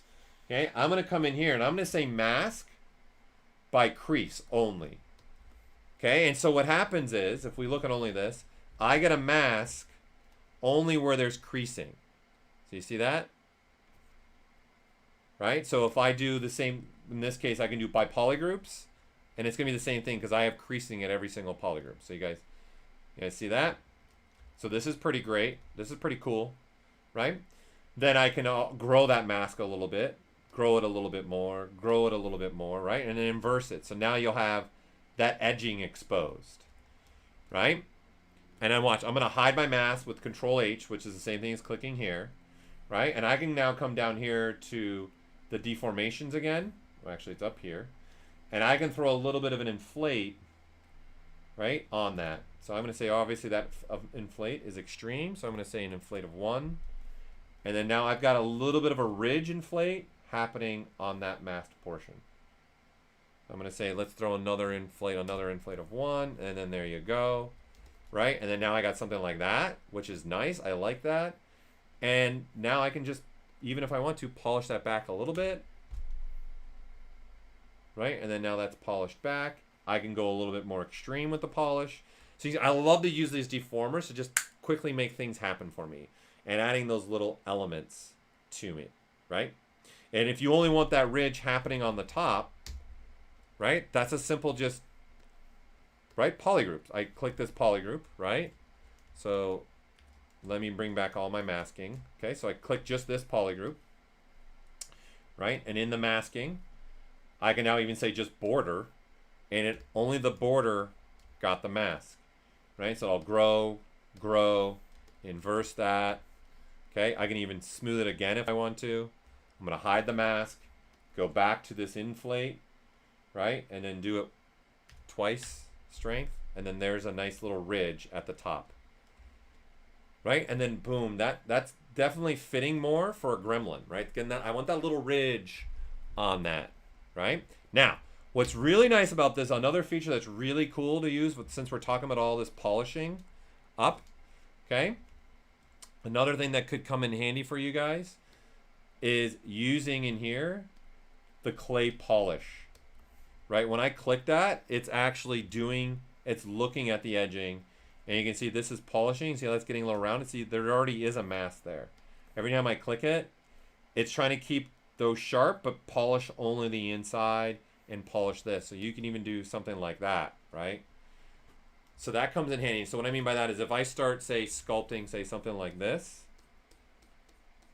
on the shoulders, and now I do a clay polish, you can see that's polished up a little bit, but it's still keeping some of the strokes. So if I go down, let's say another subdivision level and do it, right, you can see what that's doing. Sometimes that'll give that little, see, nice little, and I'm looking at my light now and the reflectivity, because this is like some kind of hard thing that it should have some little wear on the top of it. So this is what I like to do, okay? Now, I made these separate because I wanted, these are big and they're a lot bulkier in a shoulder, right? And I want to have the ability to move these around and reposition these because they're just a lot bigger. It's not like I couldn't do the same thing for the legs. Okay, and then someone asked about transitioning these into the body.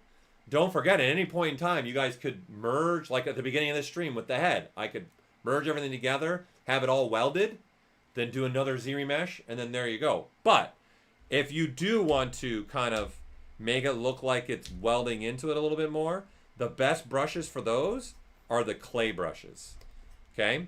Because these will actually fill in some stuff. So let me turn off. We're going to get into this next. Okay, so these will fill in, right? And you can see it.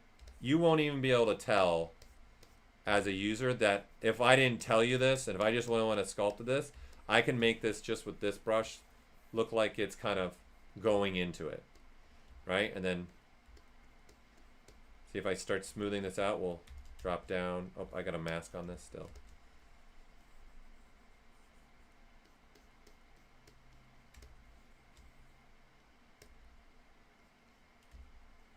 Right? And if you weld these together, I mean, if you even just merge them down, it'll make it even better. So here, let me undo this, and then as a example, let me undo all this sculpting that I've done. Okay, that's good enough. And then let me go to this one and let me undo this.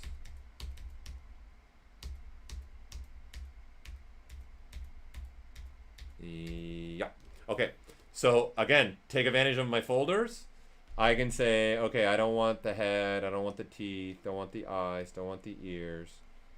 This is all I want. I don't want the claws right now. All I want is this and this. So now I can say merge, right? So you could do a Boolean here, right?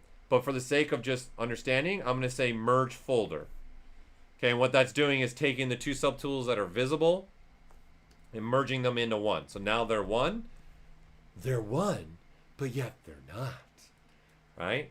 So now, see that they're still separated, but when I switch to like a clay brush, you see, you're going to be able to start doing stuff like this, right? Where you can kind of just sculpturally, I went a little extreme there. So let me go a lot less extreme. Right? So you can start filling in with the clay brush if you want to. It's kind of a filler in way to work. Something like that, right? So that is possible. But me, when I get to this, I'm probably going to do what I showed you in the beginning. At the point where I'm done and happy, I'm going to weld those top pieces with the body using the techniques I've already showed you guys. But for now, I like really working non-destructive as much as I can. Okay? It's just a preference for me. I like to, wherever I can, work non-destructive. Okay? Does that answer that question for you?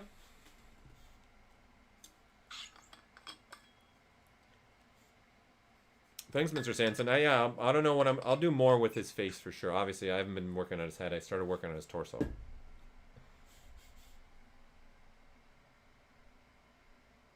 Okay, so the next thing I want to talk about is, okay, I've shown you guys how to make a brush for these wrinkling, right? Now I've showed you my workflow for these hard pieces on his shoulder, right?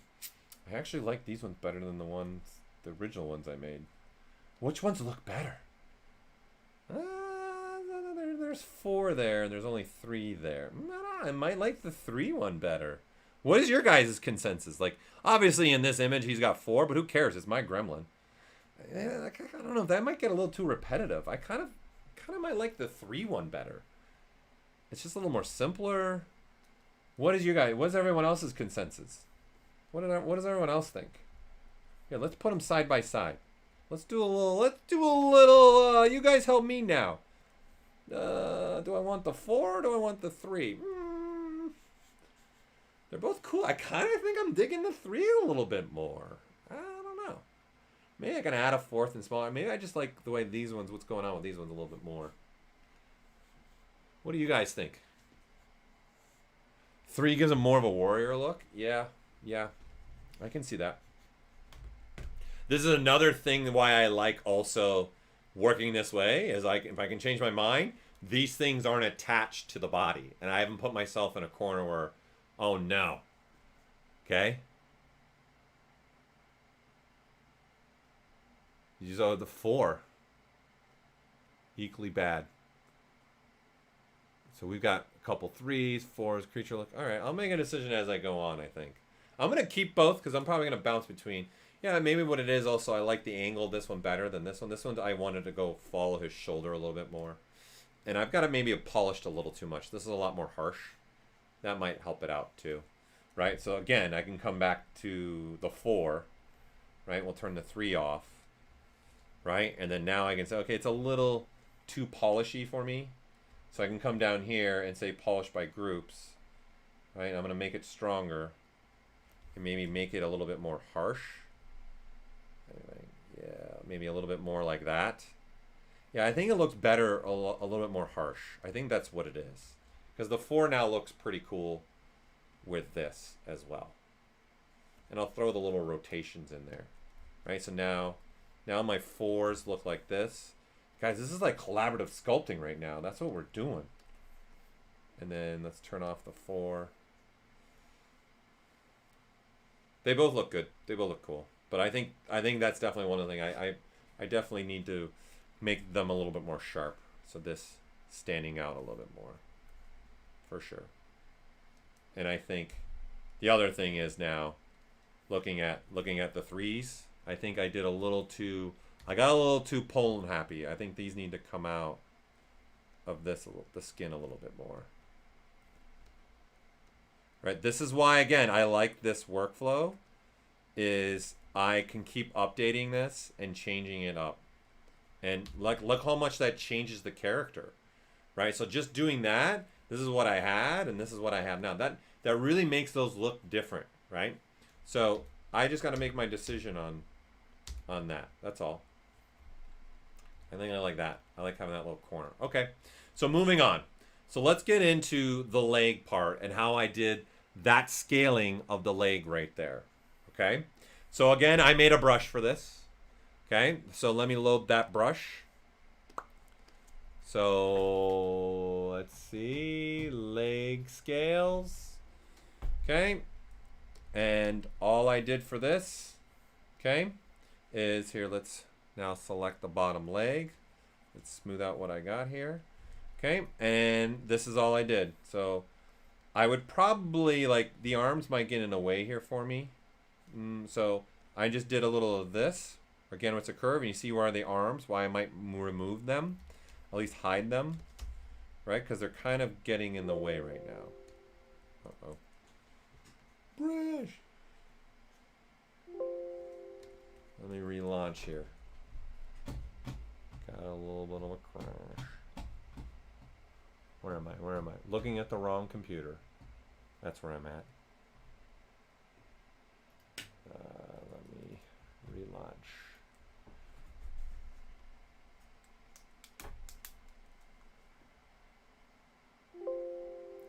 Oh man, the free subdivision level, that's a tangent. That is a tangent, and that's an amazing feature. That's an incredible feature, actually. It comes in very, very handy, for sure. Okay, so let me reload my guy that I've been working on.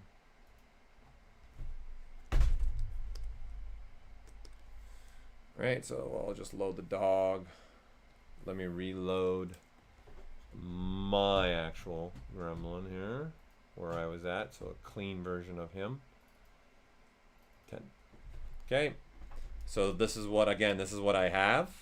So how I did that is through a custom brush. So I'm going to load that brush again.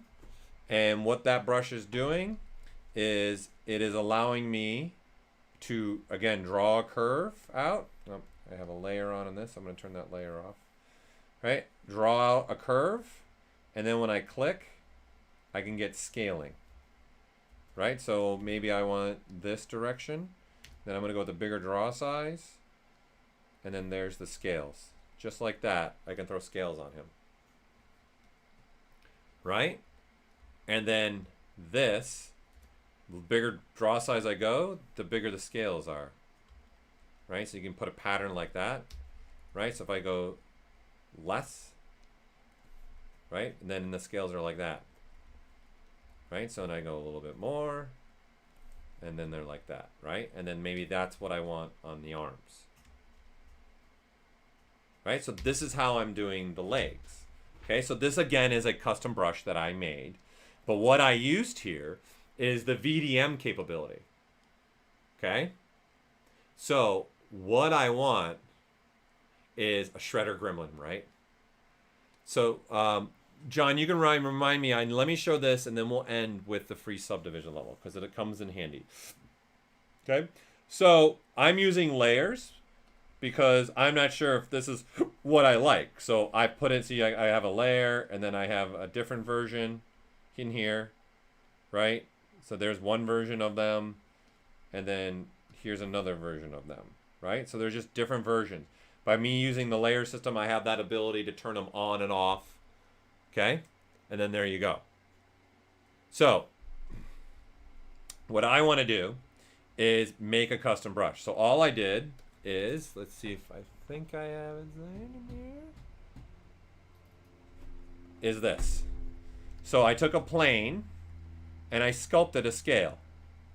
right? Put a little bit of information in there, right? And you can see all these are just planes, okay? So this VDM ability, though, can see undercutting, right?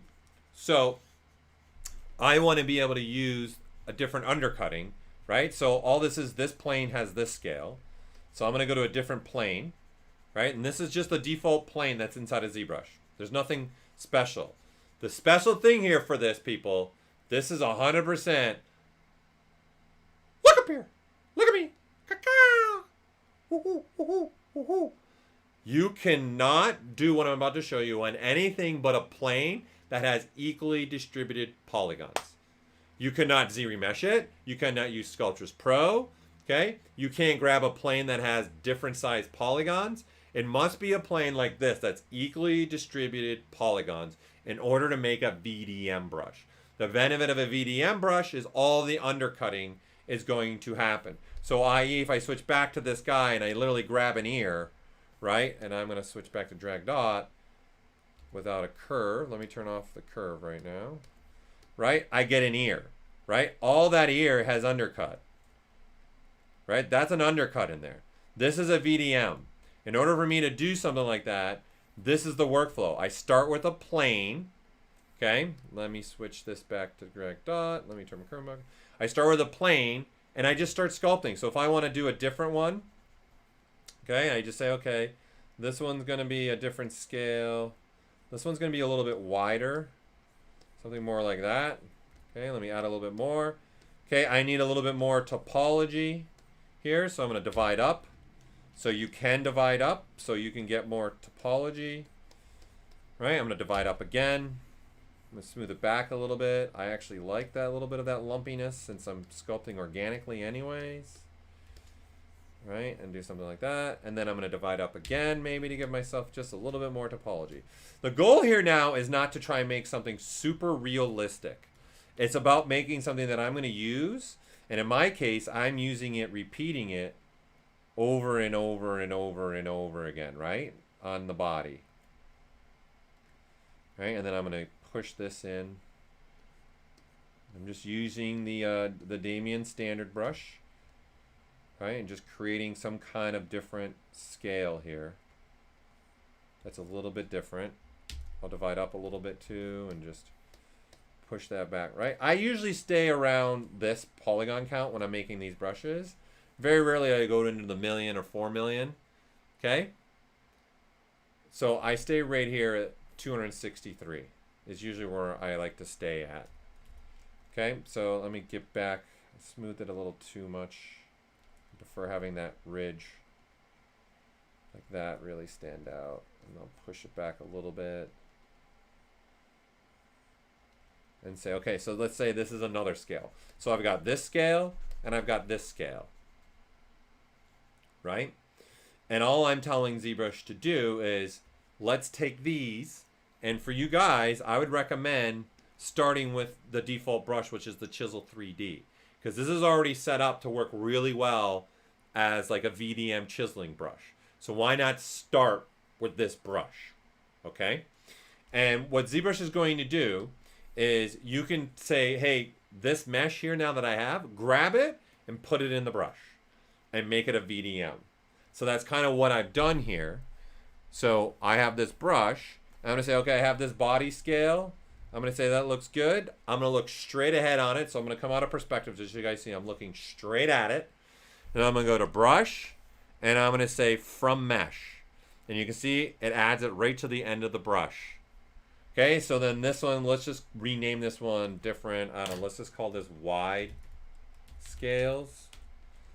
Okay, and then the same thing, brush from mesh. Right, and see now, I wasn't paying attention. Oh, I had the caps locks on. Who cares? All right, so now I have these and these. This and this, right? So when I draw out, see, there's that one. Okay? And it's got that undercut. See, there's that undercut right there. This one's got this undercut through there. Okay? And then there's this that is completely a little bit different. It's more of a flat scale. Right? Because I might have different levels of scaling in this. Right? So when I go back now to my body, right? I can draw out these scales, and I'm going to be able to just be able to control where I want these scales to go, right? And now let me switch to the kind of the deeper one, because now I want the deeper scales when it gets further on down the arm. And then I'm going to switch back to this one to get a little bit more of the shallow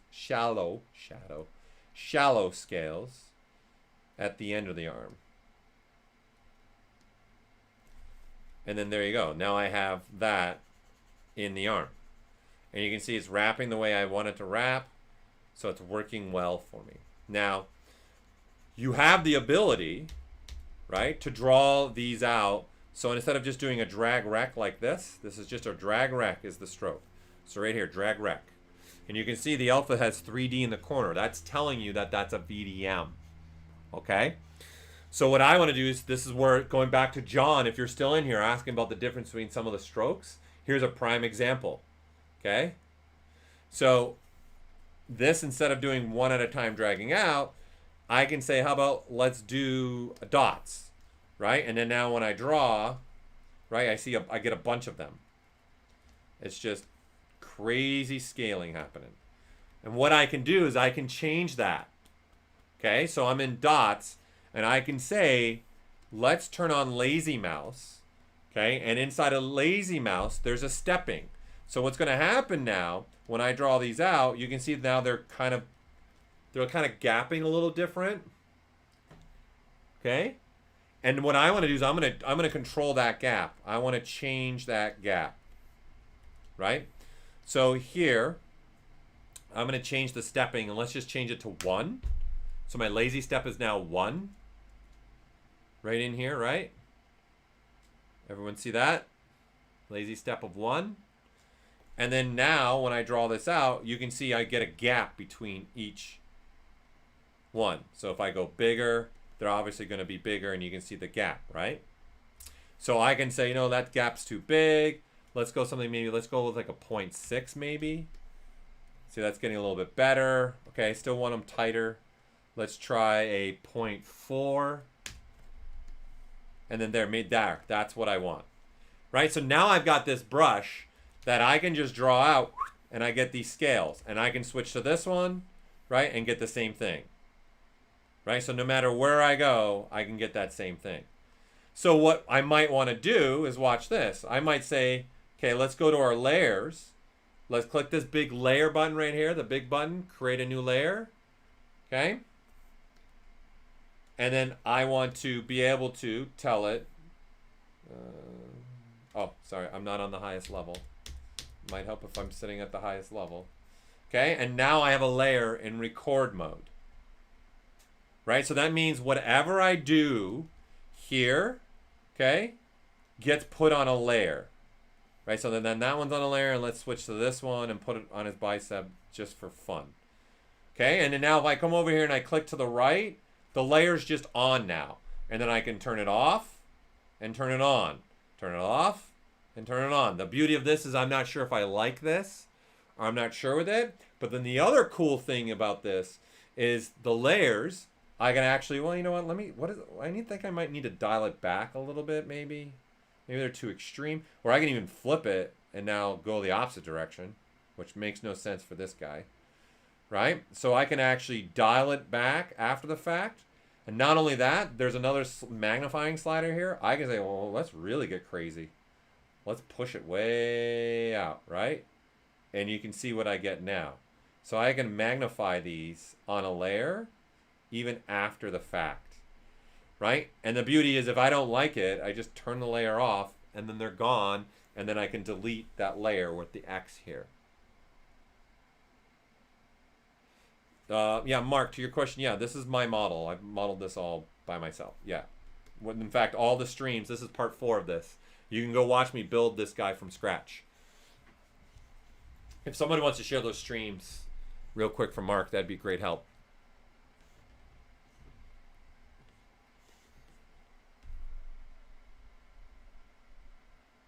Yeah, you can make a scale. Well, in essence, this brush, right, becomes, so I make a brush that's just all scales.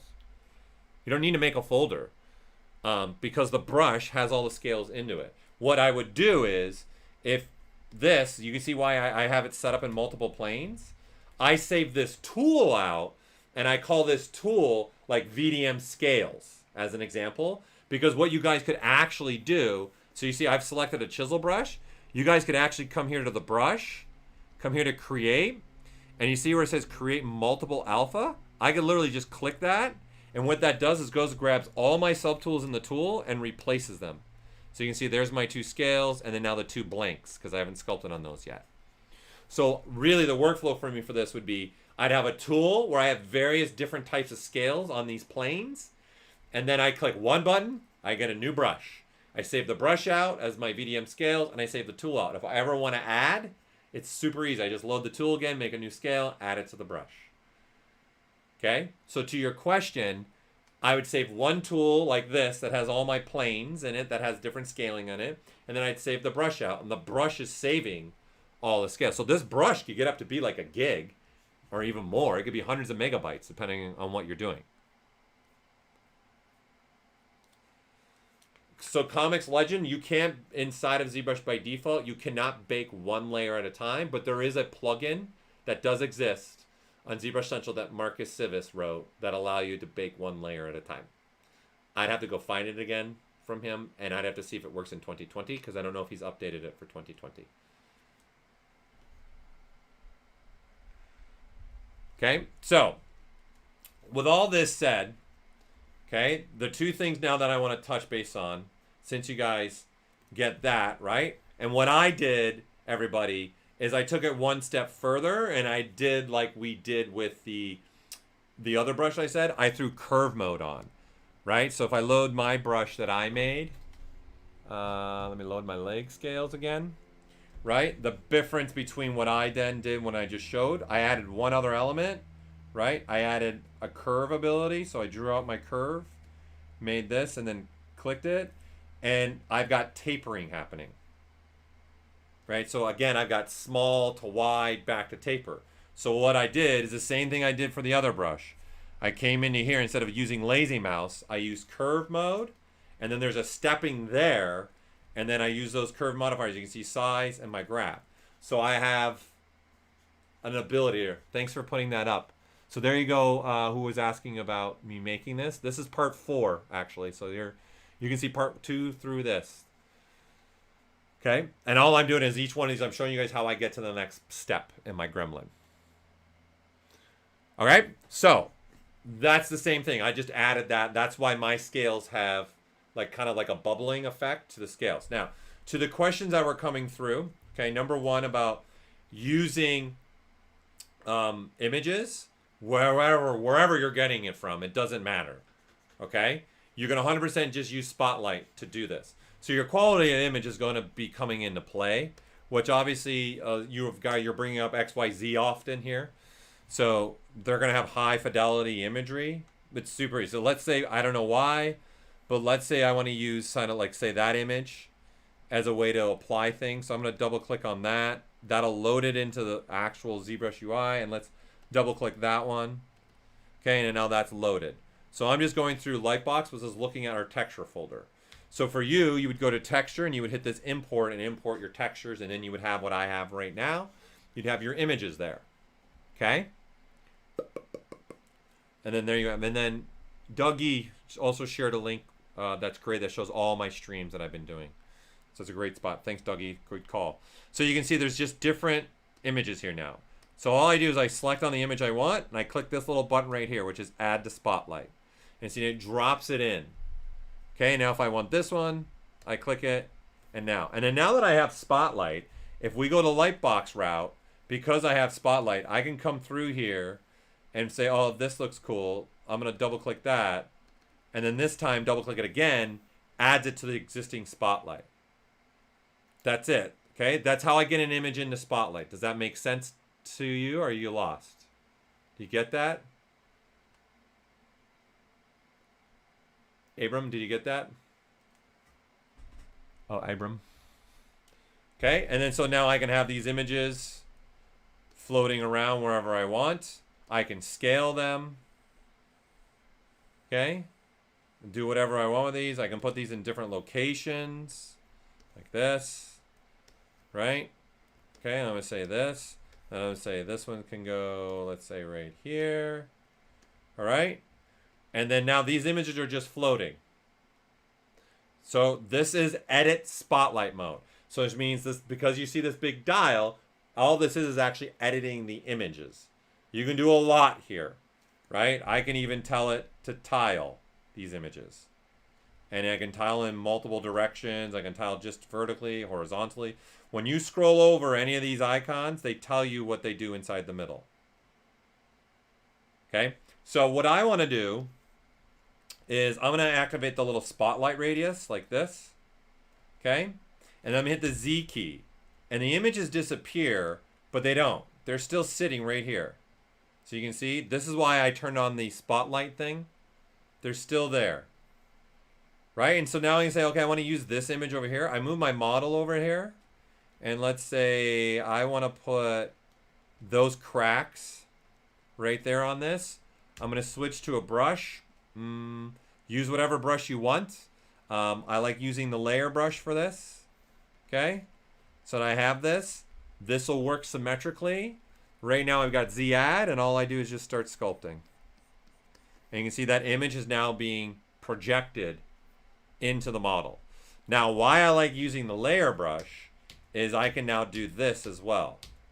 I can come down here and make a morph target on this. And then when I go and do this, no matter where I click now, you can see it's all the same height. Right? And then you can see that's all I'm doing is projecting this in. But Spotlight works on both Mac and Windows.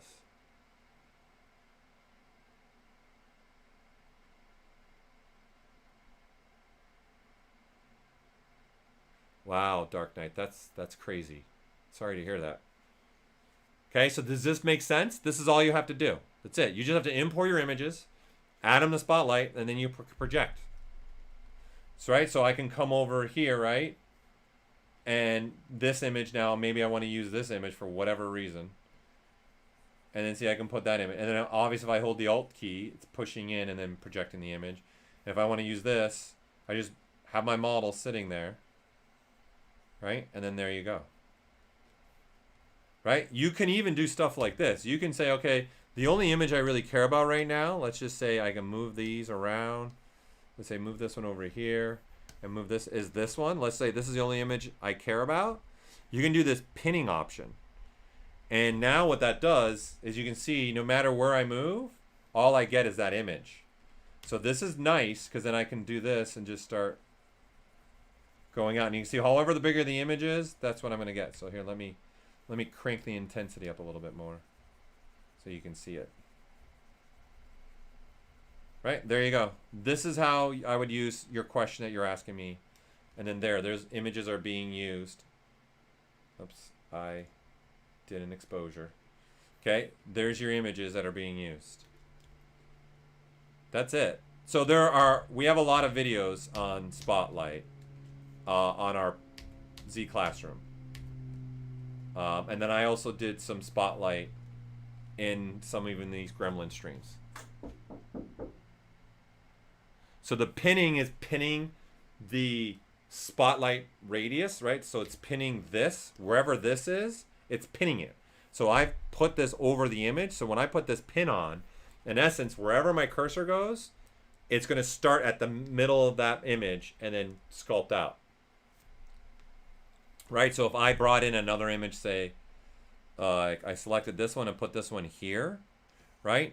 Even though I got this pinned, right? Eventually, if I go bigger, you can kind of start seeing if I go bigger. See, you can see both of them. So in essence, it's pinning the brush to those images because those images are sitting real close to each other, right? That's what the pinning option does. So like if I have something where like, I don't like this here, so as an example, so you get a better understanding.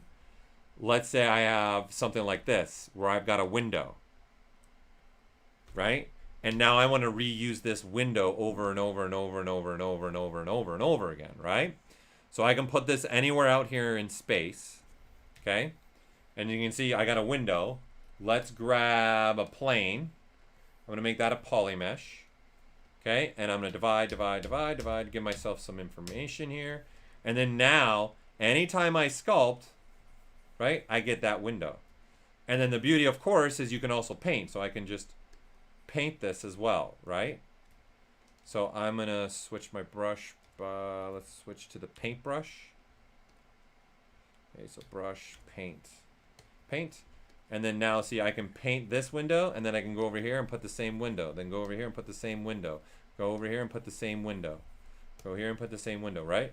Hopefully that gets you a better understanding of what the pinning is doing.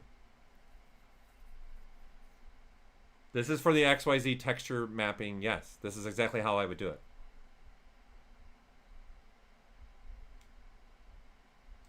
Right? And from a scan model, you got to capture it. You got to capture the data. It's using the projection. You could just use the projection that I already showed you guys earlier in the stream. If not, come to next week's stream, and I'm going to show you how you can capture stuff from scan data sculpturally and painterly. This is not a clone, because there's actually a clone brush inside of this. This is not clone per se. I don't know if I'd call it clone, because we have a clone here, which that's not what I'm doing. I'm not cloning. I'm stamping the texture. It's not a clone.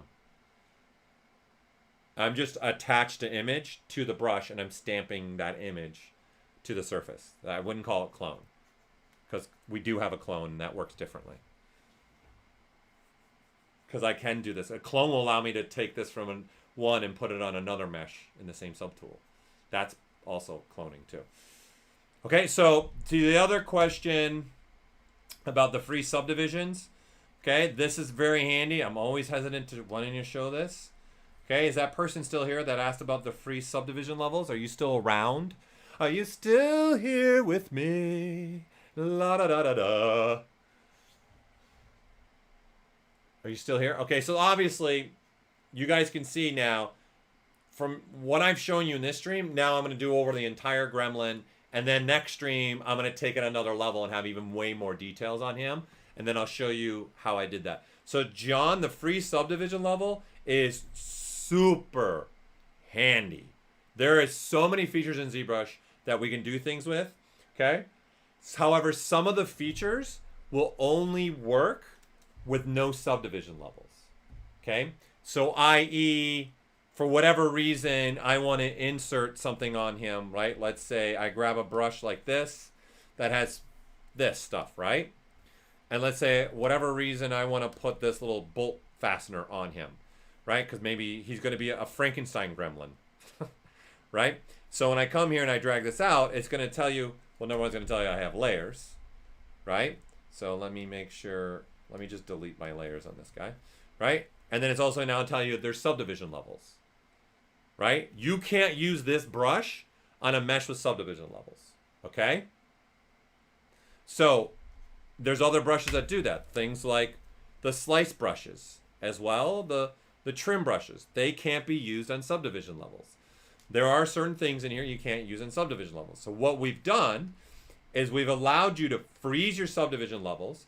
So you can see it drops down to the low version, and now I have no subdivision. So what we've done, we went from level 5, dropped it down to 1. So I was up at 5, dropped it down to 1, and then we've deleted the 5 of the 4 other ones. But they're not actually deleted. We're storing those for you somewhere. Okay, don't worry about where. Just worry about they're stored. And now I can sit here and draw out this, and you see I don't have the issue. Okay?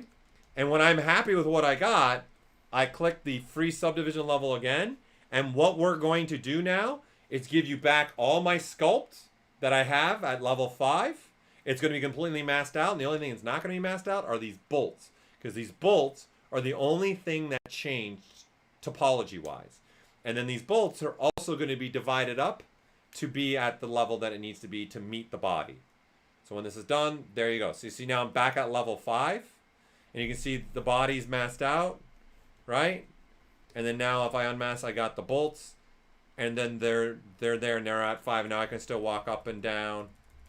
And I'm good to go. This is what the purpose of free subdivision level is. It's allow you, if there's something that you're going to want to do, right? And there's times where sometimes you get trapped, and like just taking it in a sense of, let's take it in a different sense. As an artist, and I don't know what you do for a living, but art directors sometimes can be a lot of fun, right? So let's even just say, okay, this is my head, right? And I've been sculpting on this, and I'm like, yes, I'm so proud of this. Let me turn off the projection. Hold on, I have the projection turned on for spotlight right now. So let me turn that off. Right, and I'm sculpting on this, yes, right, and then I'm like, yes, he's gonna have a little bit of a beard here, so I'll just use this real fast to put some kind of little beard in there. Yeah, full skulls and little Abraham Lincoln like. Okay, now they come to me and go, hey, you know what? We want this to have horns. Okay, I want some horns here, is what I'm looking for.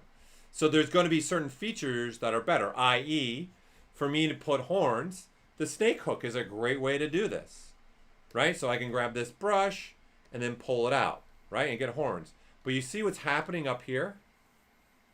It's getting really, like, just destroyed topology, okay? So then what I'm going to do then is freeze my subdivision levels. I'm going to turn on Sculptress Pro instead, and you can see I will get better horns. Right? Like that. Well, it's not very good horns. You get what I'm going here, what I'm trying to do here, right? I'm doing this, and then I can change this up, do what I want. Whoops, maybe it's a little aggressive.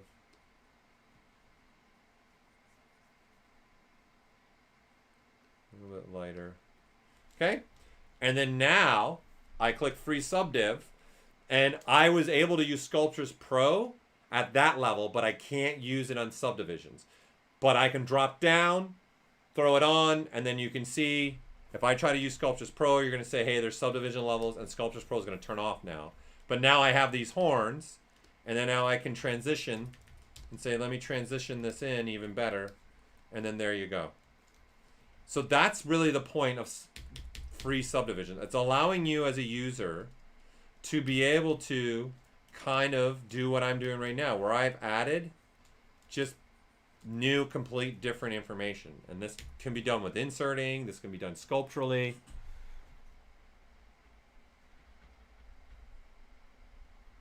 Okay, does that make sense?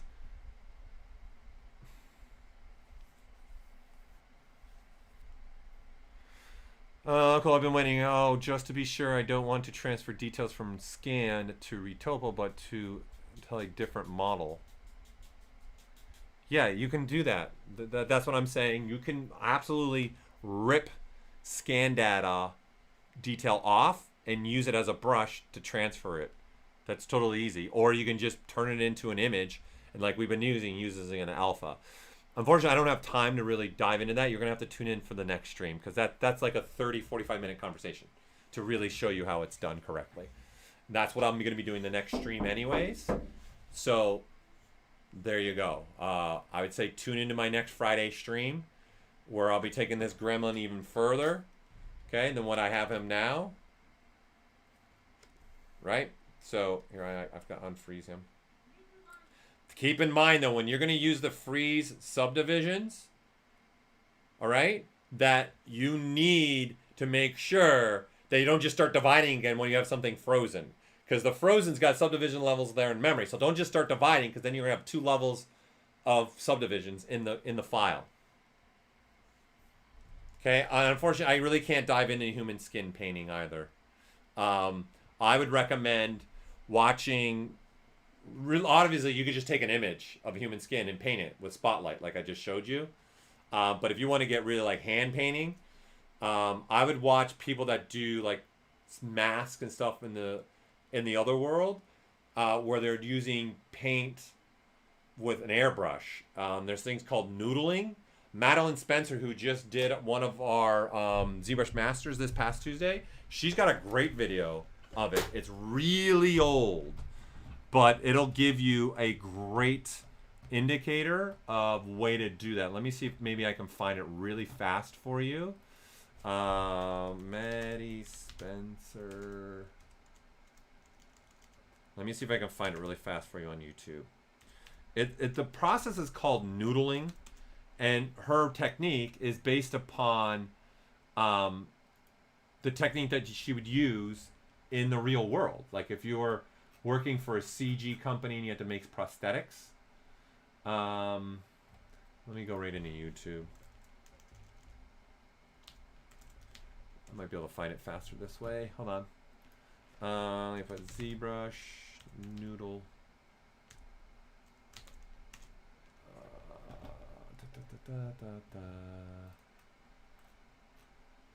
It's really old, so I don't know if I'll find it quick. Yeah, I don't see it. Because when I put in the noodling, it brings up all the fishing noodling, which is crazy what people do. Let's see if I can find it this way.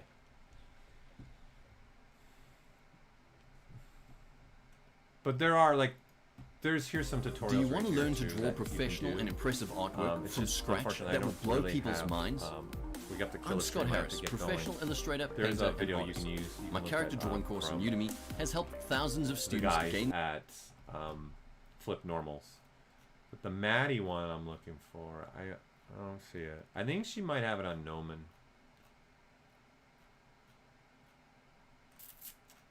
But maybe that'll help for you in there as well.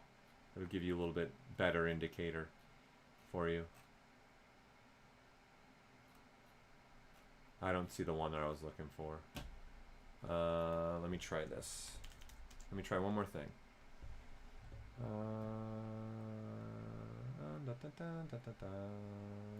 Well, let's see what this one is. I don't know what he's using in this. Hold on. I don't see it. No, unfortunately, I can't find it. But you got one there, at least you can go with. If you just do a search on YouTube, you're going to get a ton of videos actually popping up. I can't find the really old one. That's the noodling process of Maddie Spencer, unfortunately. Okay.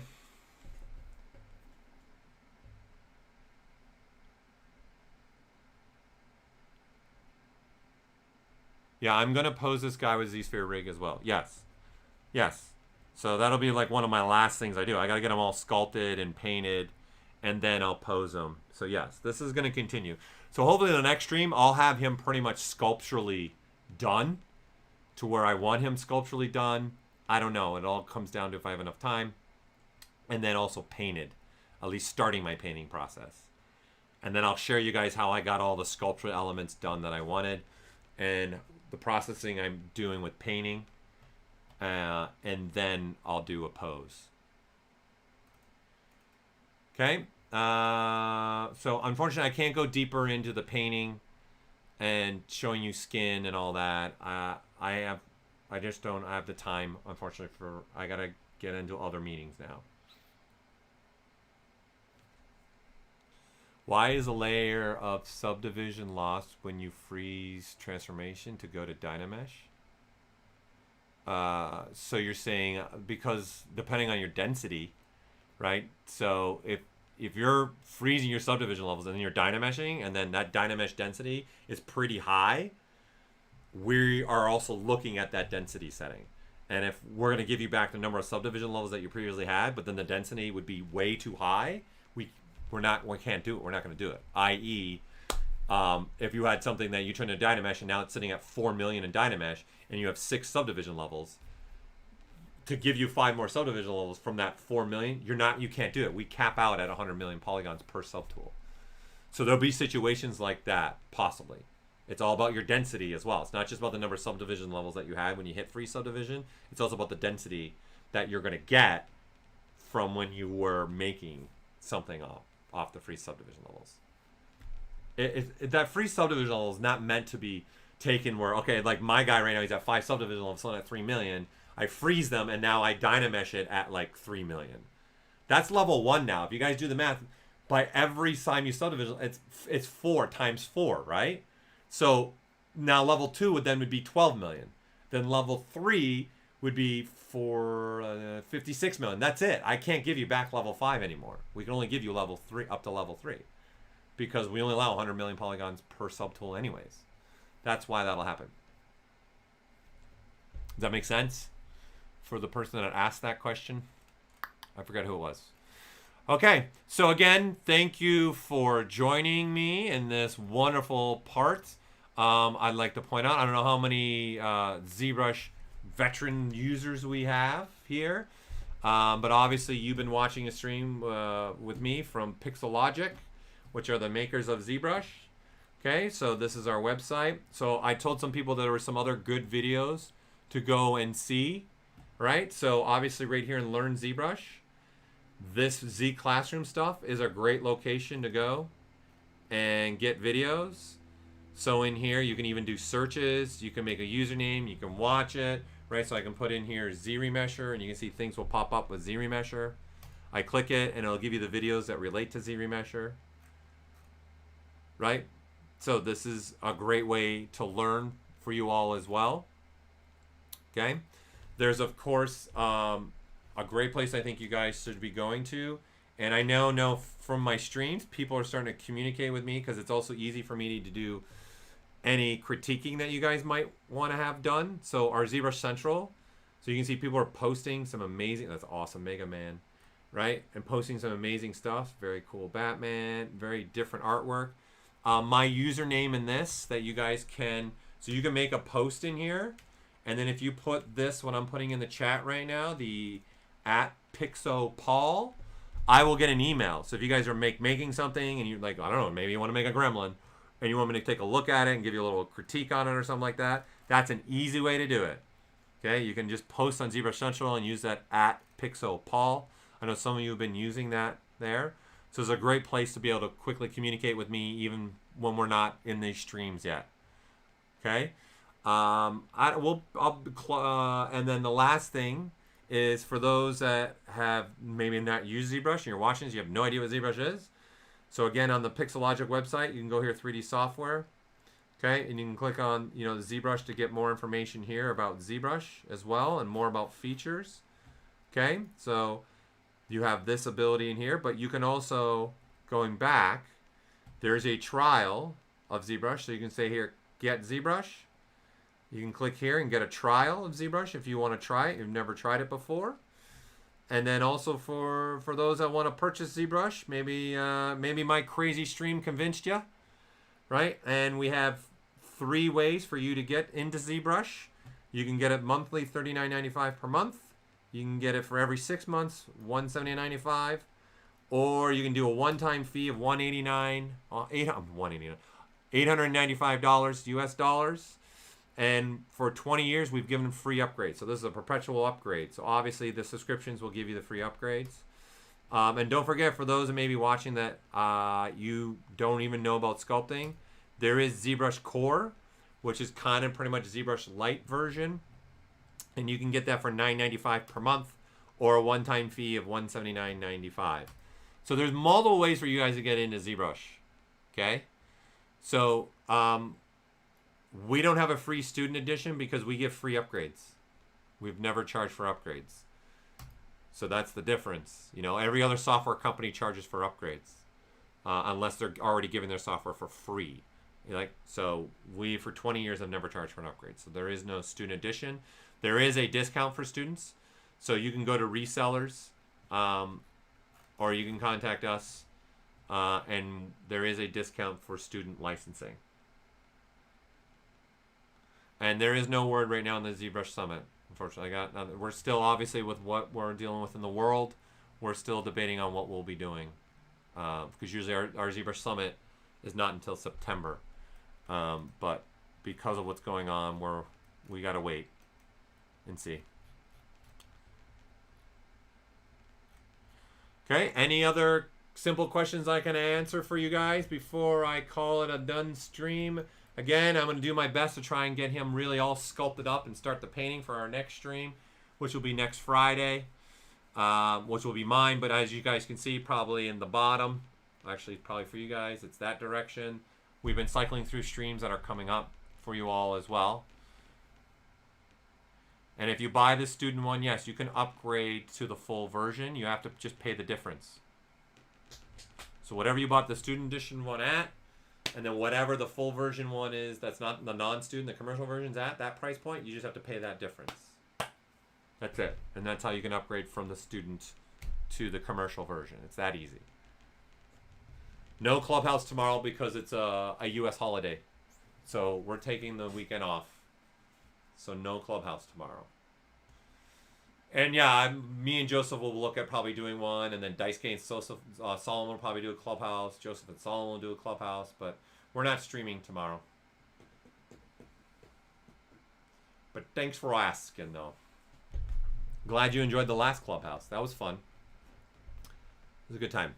And then don't forget, for those that are really been enjoying the ZBrush Masters, last thing I want to highlight about that is Marco Plouffe is happening next Tuesday. I'll be with him. I'm seeing it with him. He's going to show some amazing hard surface techniques inside of ZBrush. So if you've always wanted to learn a little bit more about hard surface, I'd highly recommend watching that stream. And ZBrush Core is very different than ZBrush. Yes, there's not as many features inside of ZBrush Core than inside of ZBrush. There's a comparison page on the ZBrush Core page that you can look at. So let me get to that page and I can share you a link again to that. In essence, you got to see ZBrush Core kind of, it's the light version in a way of ZBrush. Okay, so this is, okay, what you have. This is the page. So I'll put this. This is just for ZBrush Core. So let me put this in the chat for you since you're asking. Okay, so there's the link for you. And if you scroll down, you can see videos. You can see multiple other things. What's inside of ZBrush. So we just did an update to ZBrush Core recently, right? So you have all this in here, and then you can say what's in ZBrush Core, and you can do a comparison ZBrush Core versus ZBrush. And then we have a chart here, what's check marked and where maybe limitations are, right? So we limit it to 20 million in Core compared to 100 million in ZBrush. You have, now there's like 400 brushes probably, right? So this will be a great page for you as well. So if you want to see this as a comparison page as well. And you do have the ability to update from ZBrush Core to the full version of ZBrush if you want to start in the ZBrush Core world.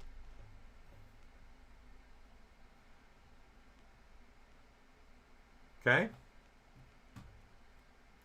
All right. So thank you for watching the stream. This was part 4. Part 5 will be again next Friday. Hope to see you in Marco Plouffe's stream. This is Paul Gaboury with Pixologic. You've been watching Did You Know That ZBrush, creating the 80s Gremlin with me. Have a fabulous evening. Have a delicious day. This is Paul